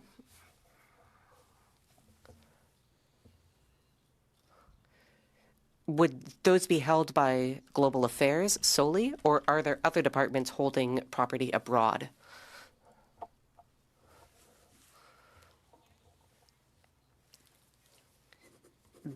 There are 28 custodian departments throughout the government. But Global Affairs also plays a common service provider role to other departments that have a presence internationally. OK. Merci beaucoup. Et lorsque vient... Thank you. When it is time to manage renovations of the real estate portfolio abroad, are renovations carried under the responsibility of one department, or does every custodian department look after the maintenance, renovation, and sale of their own portfolio? Every custodian department is in charge of their own portfolio. Thank you. Thank you, Chair. Thanks very much. Mr. Backrack, go ahead, please. Yeah, NDP, and then Conservative after. Thank you, Mr. Chair. And I'll start. Let me just remove the pin here. There we go. I'll start with a question for Ms. Bouchard. It was mentioned earlier that these properties aren't only, they're not only expenditures, they're also investments. And I'm wondering if you can speak to the real estate trends in the area in which Global Affairs has purchased this apartment. What we're seeing in Manhattan and specifically the neighborhood where this apartment is located, Billionaires Row, the vacancy rate in the building versus vacancy rates in the nearby area. Are those things that you would have looked at as part of the appraisal? And can you provide a bit of context in terms of the value of this particular apartment now and in the future? Donc, merci pour la question. Thank you for the question. I don't know if you have had the opportunity to read the appraisal report. I understand that it's quite long, but it contains a great deal of information. Of course, the Chief Appraiser of Canada cannot be an expert in the real estate trends all around the world. This is why we bring in local independent expertise to help us understand the value of an asset that requires an appraisal.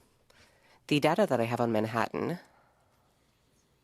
and specifically the neighborhood where the unit in question is located, can be found in the appraisal report.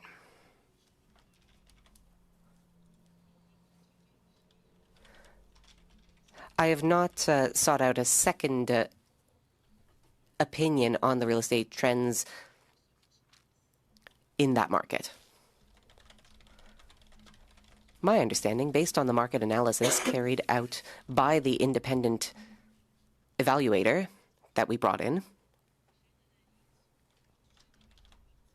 well, it goes from the general to the particular. First, there's an analysis of real estate in New York State, then in New York City, then in each of the 5 boroughs. So we focus then on Manhattan, and within Manhattan on 2 neighborhoods, Central Park South Residential, so the neighborhood bordering Central Park to the south, where the unit under question is located, and an analysis of the Central Midtown neighborhood, because certain comparable units were sold in that neighborhood. Like you, I was able to read the analysis carried out by the independent evaluator. There we see that sources of information were used, which are commonly used when compiling such statistics. There was a socioeconomic analysis carried out on the occupants of these neighborhoods. We also look at the volume and scale of transactions carried out, which we discount to present value. We look at recent years and we carry out projections for future years.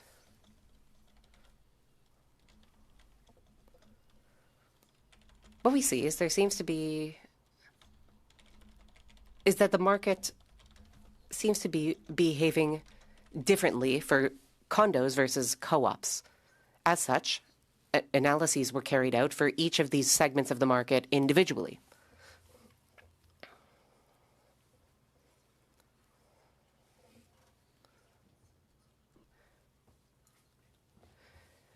You can see certain similarities to Canadian real estate trends. We are subjected to the same socioeconomic phenomena as those seen in the United States.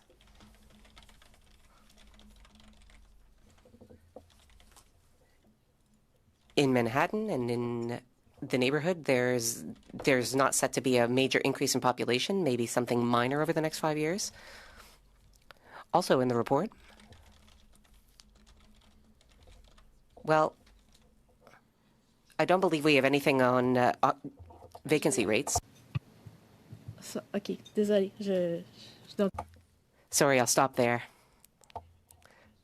That's the info I have on the market. It's the same information as you have in the appraisal report.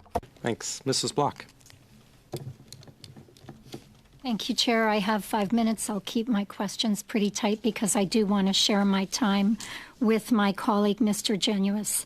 Prior to 2019, how many purchases over $4 million were referred to Treasury Board Secretariat by Global Affairs Canada? A follow-up question in writing. Okay, you'll provide that to us? Yep. Thank you very much.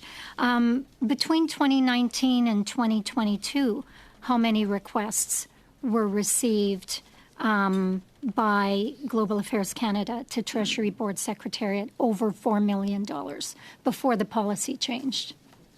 So any sort of how many transactions exceeded their limits, I'd have to come back with an answer.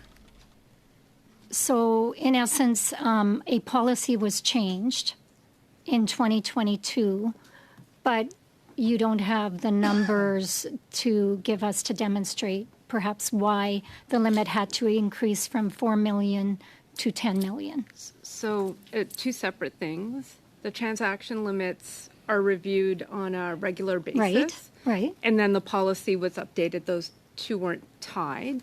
You're asking for specific how many transactions exceeded those limits. I don't have that information with me here today. So you're saying the raise in the limit was not tied to the number of requests TBS would have been receiving over that $4 million threshold? So the business case would have been related to not just the transactions, but also a market analysis, a look at the increased inflation.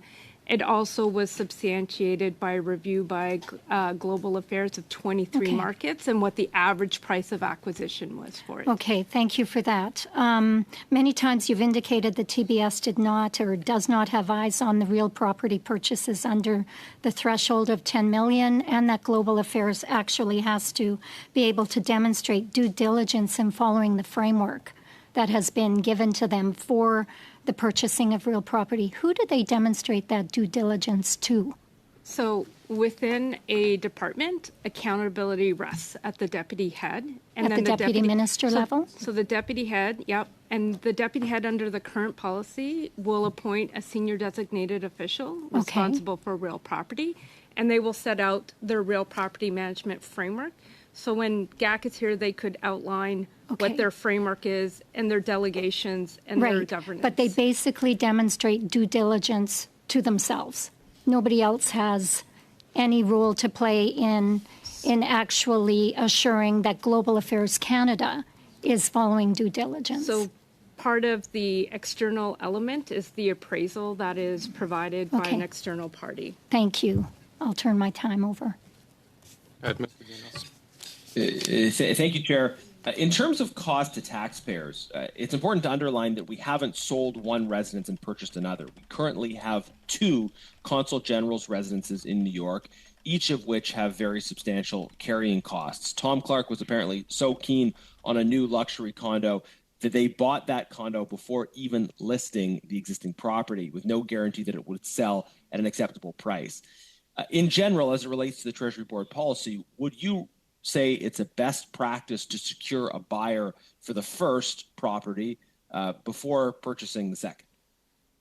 So our policy doesn't speak to sequencing. Our policy speaks to making decisions based on the full life cycle costs. So the sequencing and how that is determined would be set out within the department. Okay, do you think it's common sense that we don't need 2 Consul General's residences in New York, and that you need to make sure that you're going to be able to sell the first at an acceptable price before you purchase the second, and also that you don't want to be responsible for very significant carrying costs for 2 properties on an ongoing basis? Great question. Would that seem to you like common sense? Great question. I would say from how I'm managing my real property portfolio, I would want to understand their sequencing that they've taken and if they've included those costs into their life cycle cost analysis.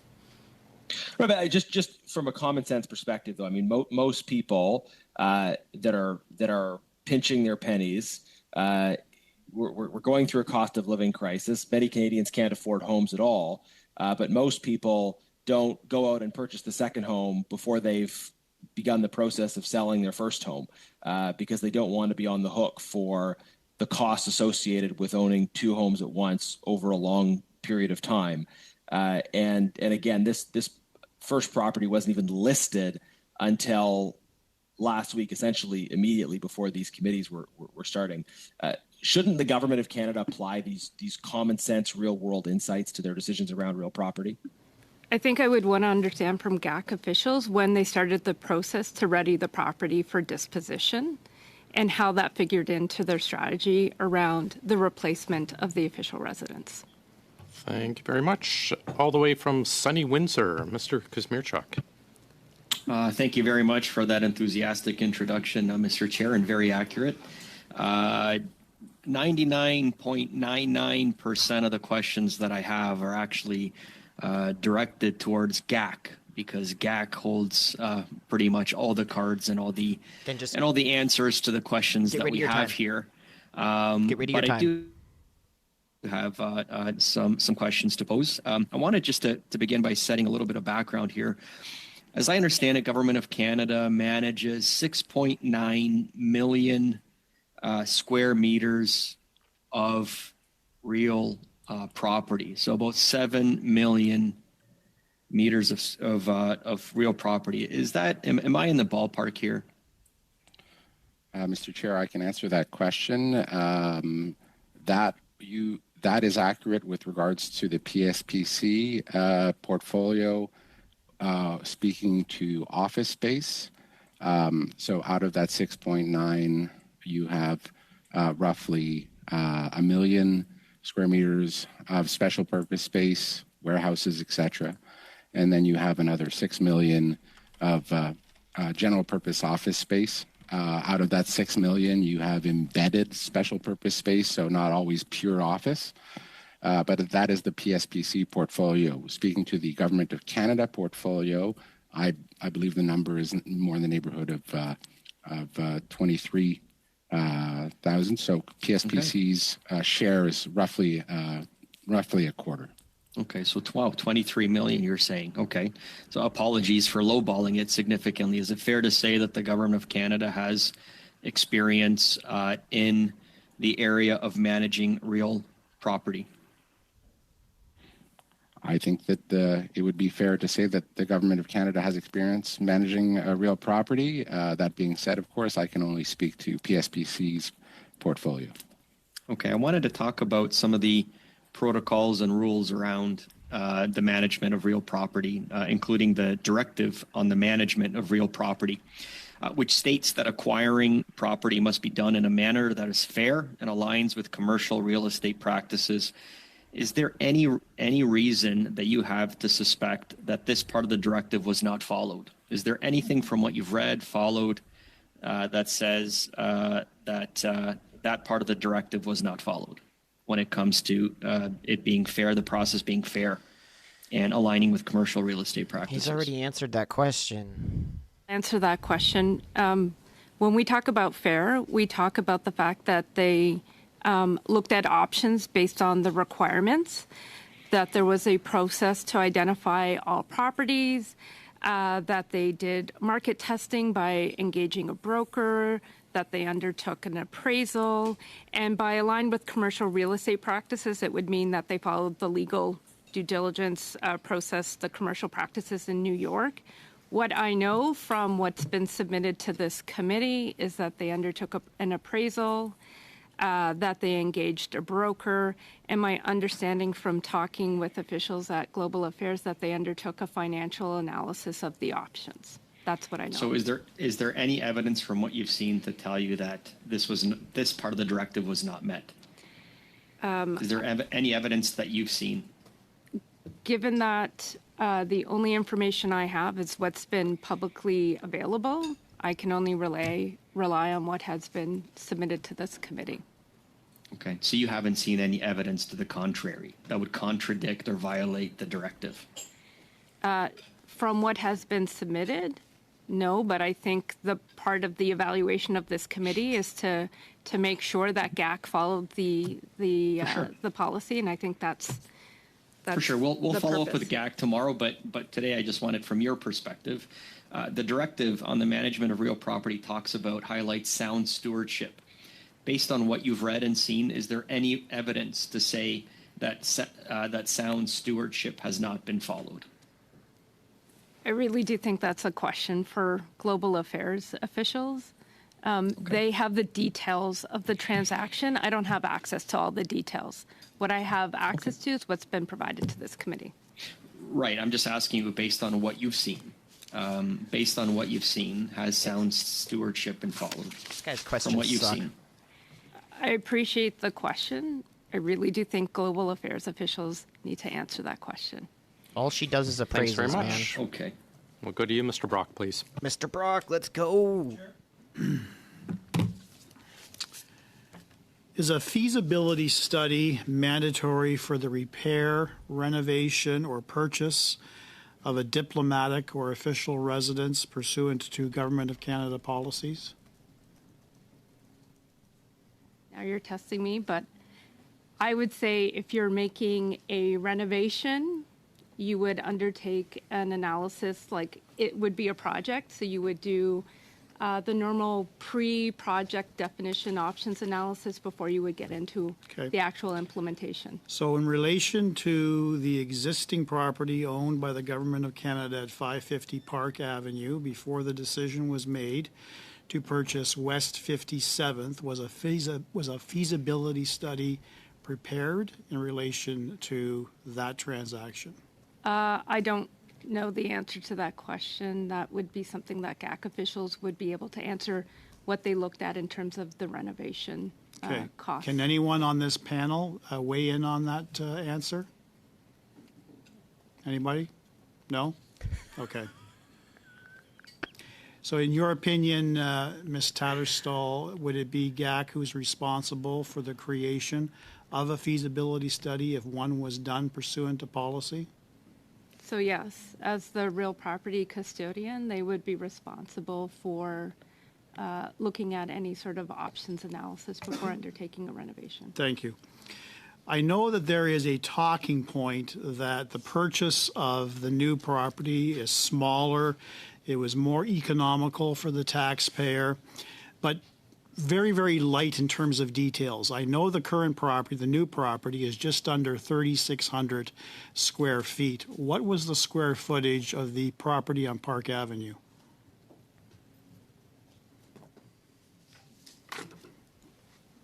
Anyone have an answer to that? I don't know.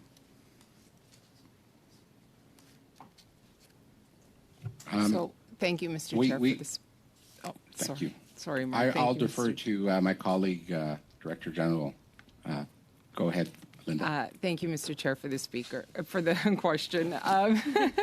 The subject property at 550 Park Avenue was 3,873 square meters. 3,873. So the new property is around 200 square feet or square meters less. Would that be your understanding? Correct. Okay. That's like a house. That is a very interesting answer because according to GAC, there is an impression they're giving Canadians that this new move represented a saving opportunity of more than $2 million for Canadian taxpayers, that it would also reduce ongoing maintenance costs and property taxes and support future program needs. The new property has a carrying cost per year of $235,896 US, which is probably just under $400,000 Canadian per year.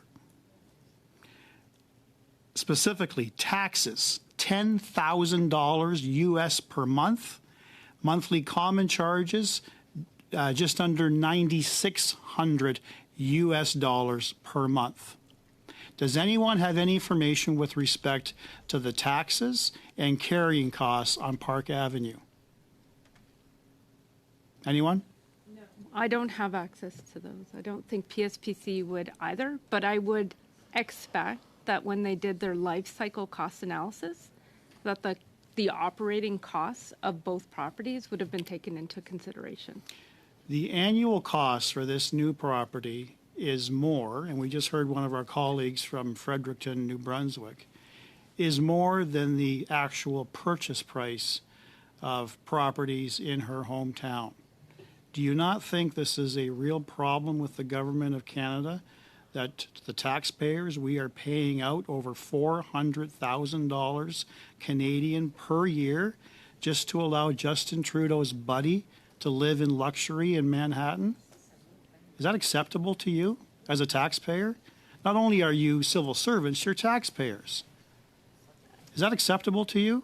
So again, what I would say is that the official residence is acquired to support a mission in New York. So the requirements for that would be established by GAC pursuant to their legislation. So they acquire that to achieve their mission results in New York. So I don't have anything further than I can. Sky's the limit, I guess, so long as it meets the mission's needs. That's what I'm hearing as a taxpayer. No. So long as it meets the mission needs, the cost be damned. So consistent with Treasury Board policy, it is a balance. Best value is a balance between the real property meeting the operational requirements with the cost of the acquisition and the maintenance over the life cycle of the asset. Thank you very much. Those are the questions I have. Thank you. Mr. Jory, to finish up, please. Thank you, Mr. Chair. Really don't have any more questions for TBS and PSPC, but I'm really looking forward to tomorrow's meeting when we start with GAC and talk about the real need. What was the need? What drove the need? When was this identified? How long did it take? What is the process? What at least is clear to me is that there were guidelines established by TBS. It's very clearly documented, and those has been communicated to many departments, and there are thresholds available.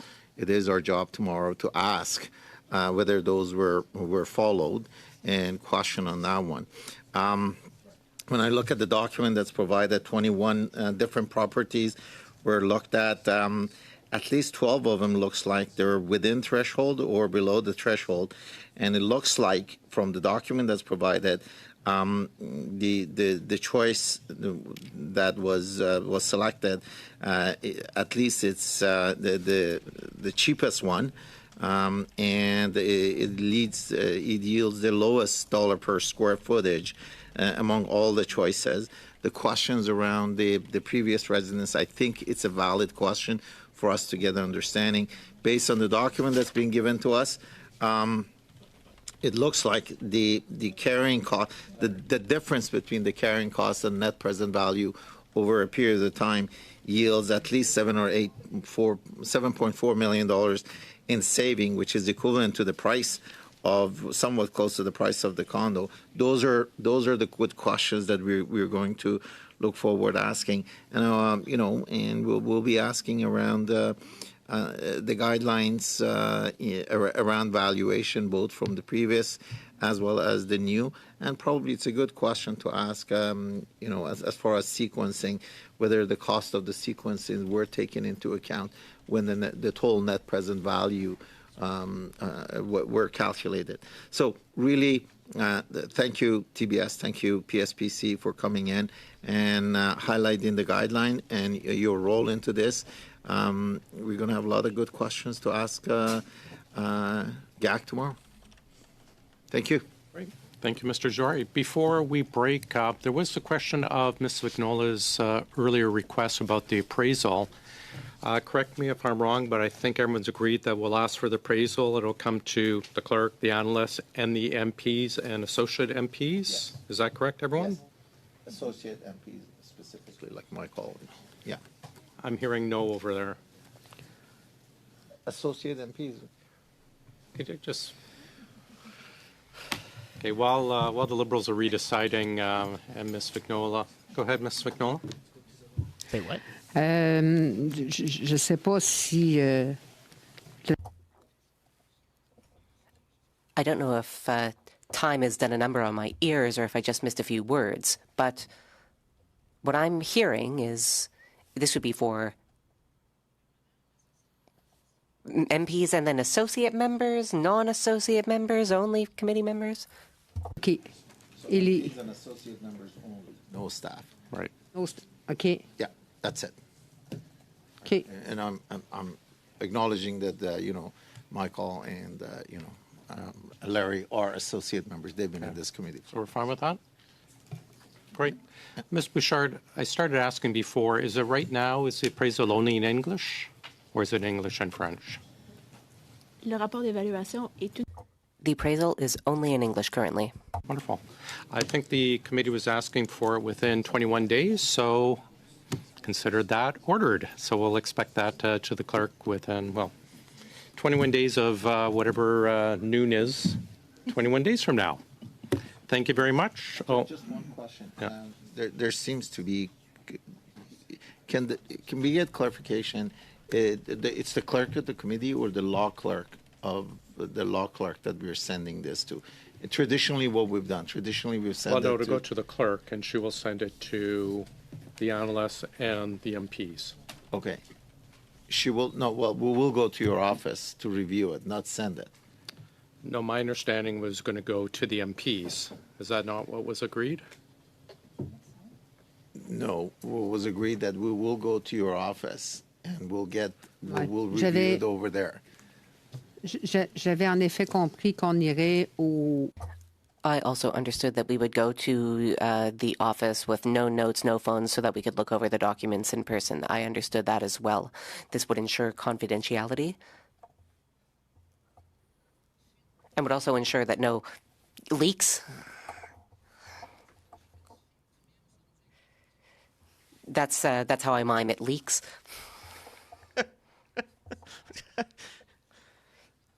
Now, you and I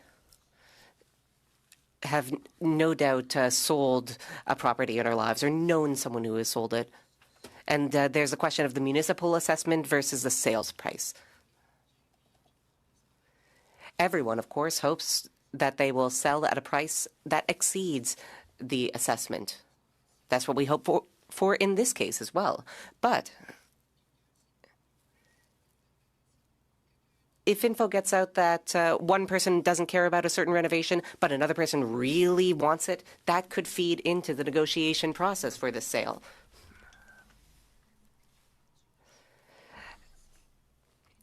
I was a homeowner at one point, and I know that it's important to have fair negotiations. We wouldn't want the part of the document to be leaked, making it so that the negotiations don't go as well as we want them to.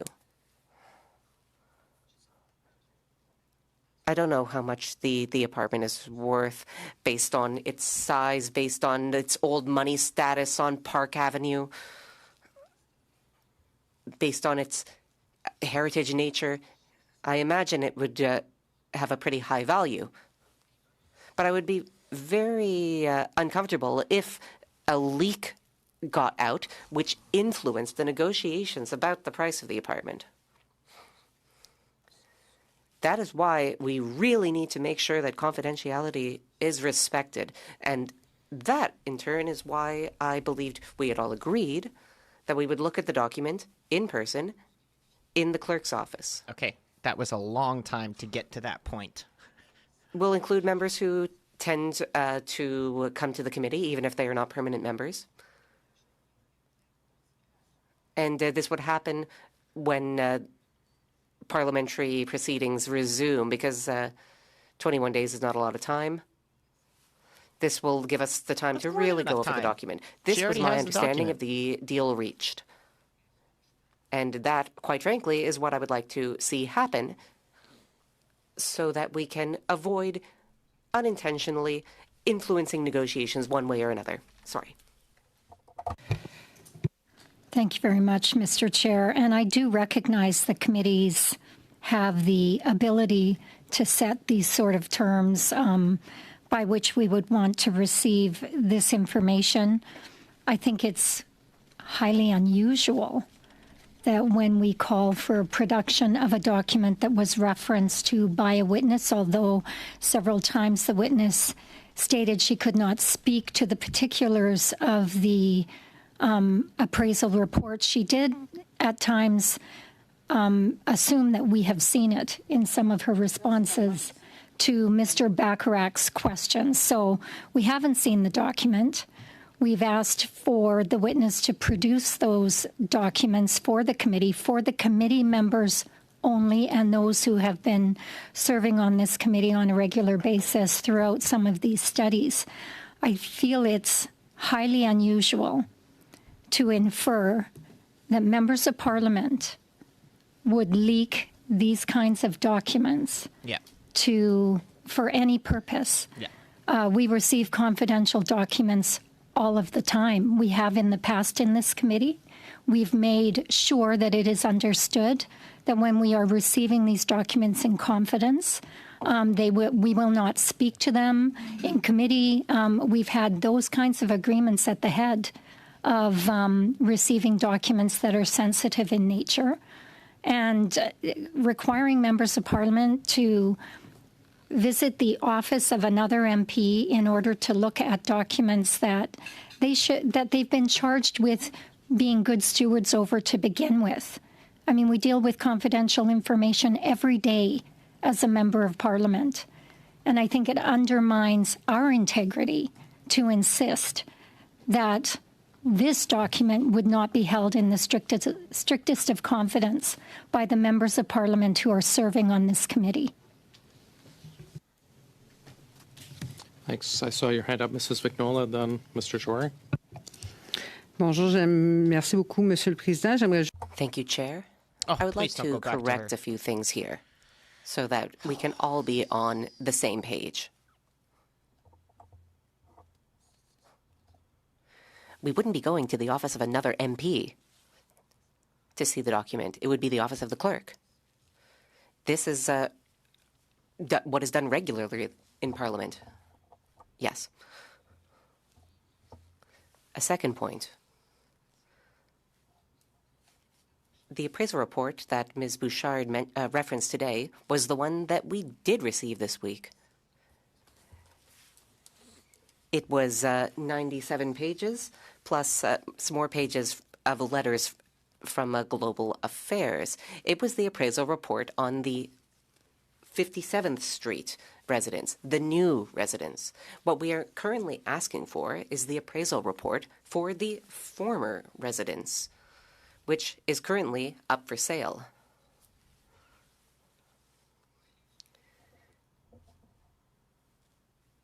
Yes, very frequently, we do work with confidential information.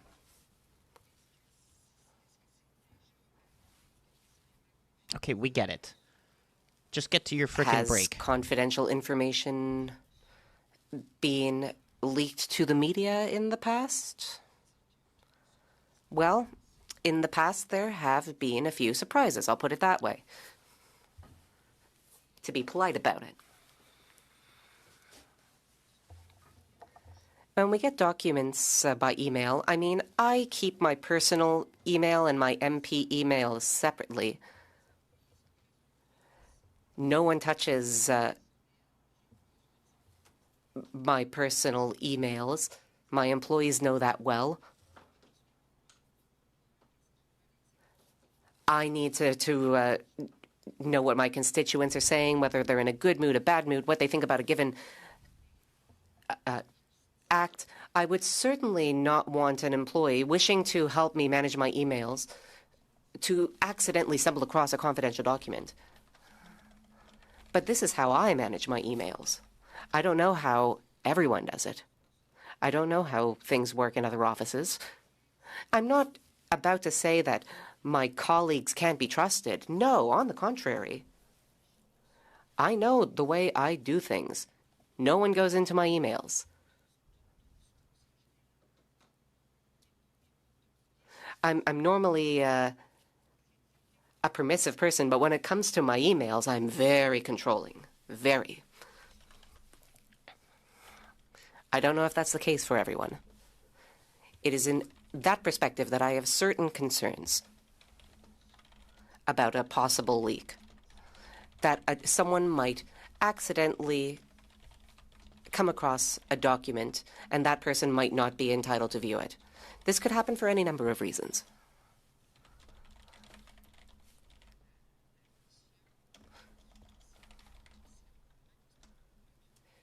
Maybe the person isn't aware that a certain document is confidential. I'm not going to say you are going to leak a document or you are going to leak a document. Not at all. I'm just trying to make sure that we work according to the usual practices, because it's relatively normal that people would go to a clerk's office to look at a document. This has been done in the past with contracts.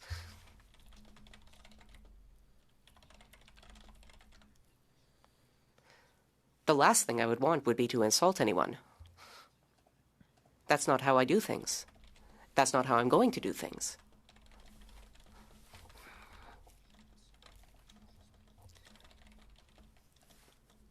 I'm just trying to make sure that we have a proper pricing for something that we are putting up for sale. Any homeowner would want the same information. That's it. Thank you. And I hope that my clarifications suffice.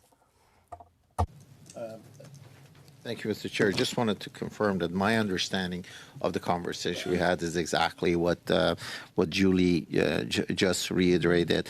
And I reiterate again, the document in both official languages goes to the clerk's office, the committee clerk's office. A copy is provided for each MP and key associate members, as I call it, such as Michael and Larry, who have attended numerous times and is actually considered permanent members of this committee, will attend, will review. No notes, no camera, no anything, and then the copy is destroyed thereafter, and naturally the analyst and the chair has the privilege of looking at those documents as well, also I look at it from there's always a possibility of a breach. There's a lot of phishing going on, and this document being on somebody's P9 account, it could get phished. That's why we do what we do. And also look at the precedents. The precedents basically look at all the contracts, such as the EV battery contract that we had. We went to the clerk's office, we looked at it, our copies was prepared for us. We were given ample time to look at it, and then it was destroyed. And so when you look at the precedents, when you look at the security, look at the agreement that we have, I think we have a winner. About this. We're going to get to the answer. We're going to be able to see it in a secured way. It's going to be in both official language. It's going to be in the clerk's office, and it's going to give the answer to the questions that we have. Win-win. Mr. Barrett? Thank you. We're certainly trying to put the toothpaste back in the tube after unanimously agreeing to something different than what's now being discussed. But we have members. I mean, we need to have an understanding here. Do we have people who are joining this committee from other parts of the country, or do we not? And we do. And so it's 2024. It's very easy to do remote viewing. So for members are going to have to schedule an appointment with the clerk to view this document.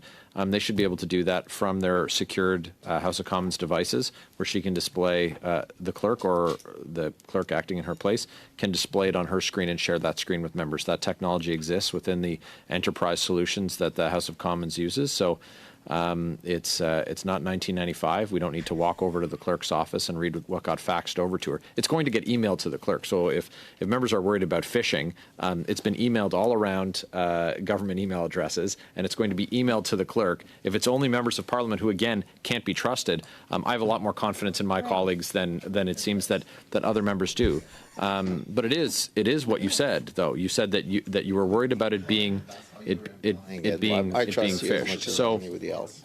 So if that's the concern, then we could go back to just having documents hand carried and not having them emailed. But the document's going to be transmitted electronically, so it's going to be sent, and it has been, and it's going to be sent to the clerk, and so that's been done.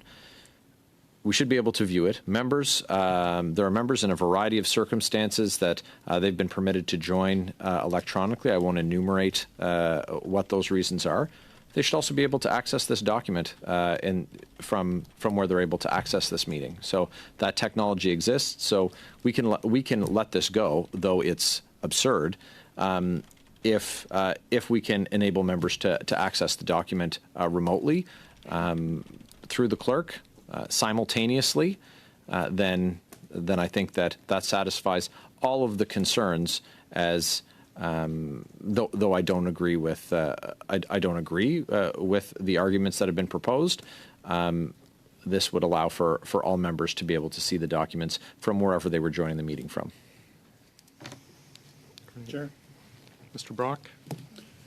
So I listened very carefully to my colleague, Mr. Barrett, and that's exactly the topic and the solution that I was going to present, remote viewing. I'm also mindful that our colleague, Mr. Jawari, had indicated not officially, but certainly clear enough and loud enough that I could hear it, that was not what he was against. So perhaps we should clarify from Mr. Jawari and the Liberal position on this, because let's face it, we have hybrid parliament, and we have hybrid proceedings in committee.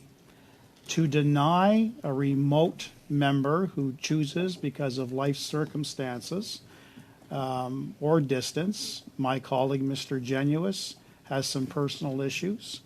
Mr. Bacharach from the great province of British Columbia is choosing to save taxpayer dollars and participate remotely. Are we expected to throw convention out the window and policy out the window just to ensure that people are here in person?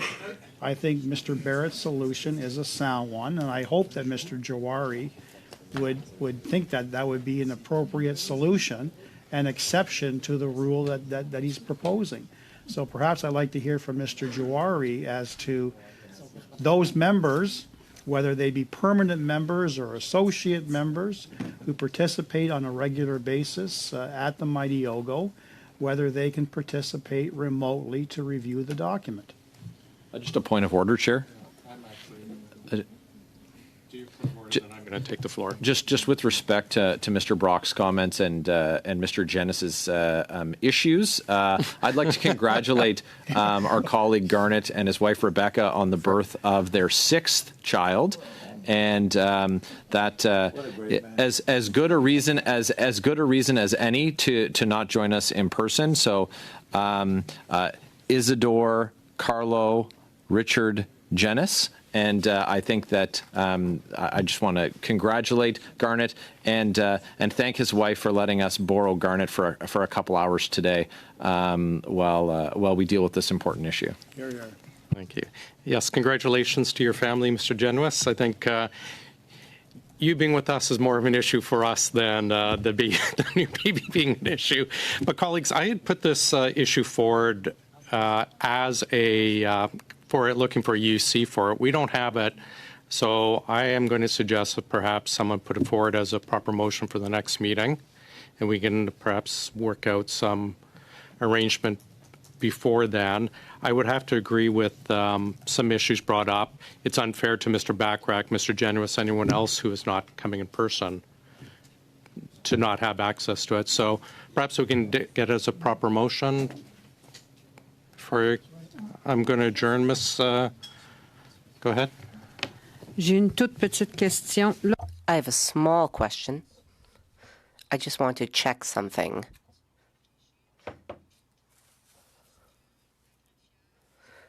When the clerk sends us a link to SharePoint, is SharePoint secure, confidential, impenetrable to the public? Nothing's impenetrable. For example, when we order documents, those are considered public. unless deemed confidential. So some of the SharePoint that we received over the years has been pre-decided by us in advance to be confidential, not to be shared.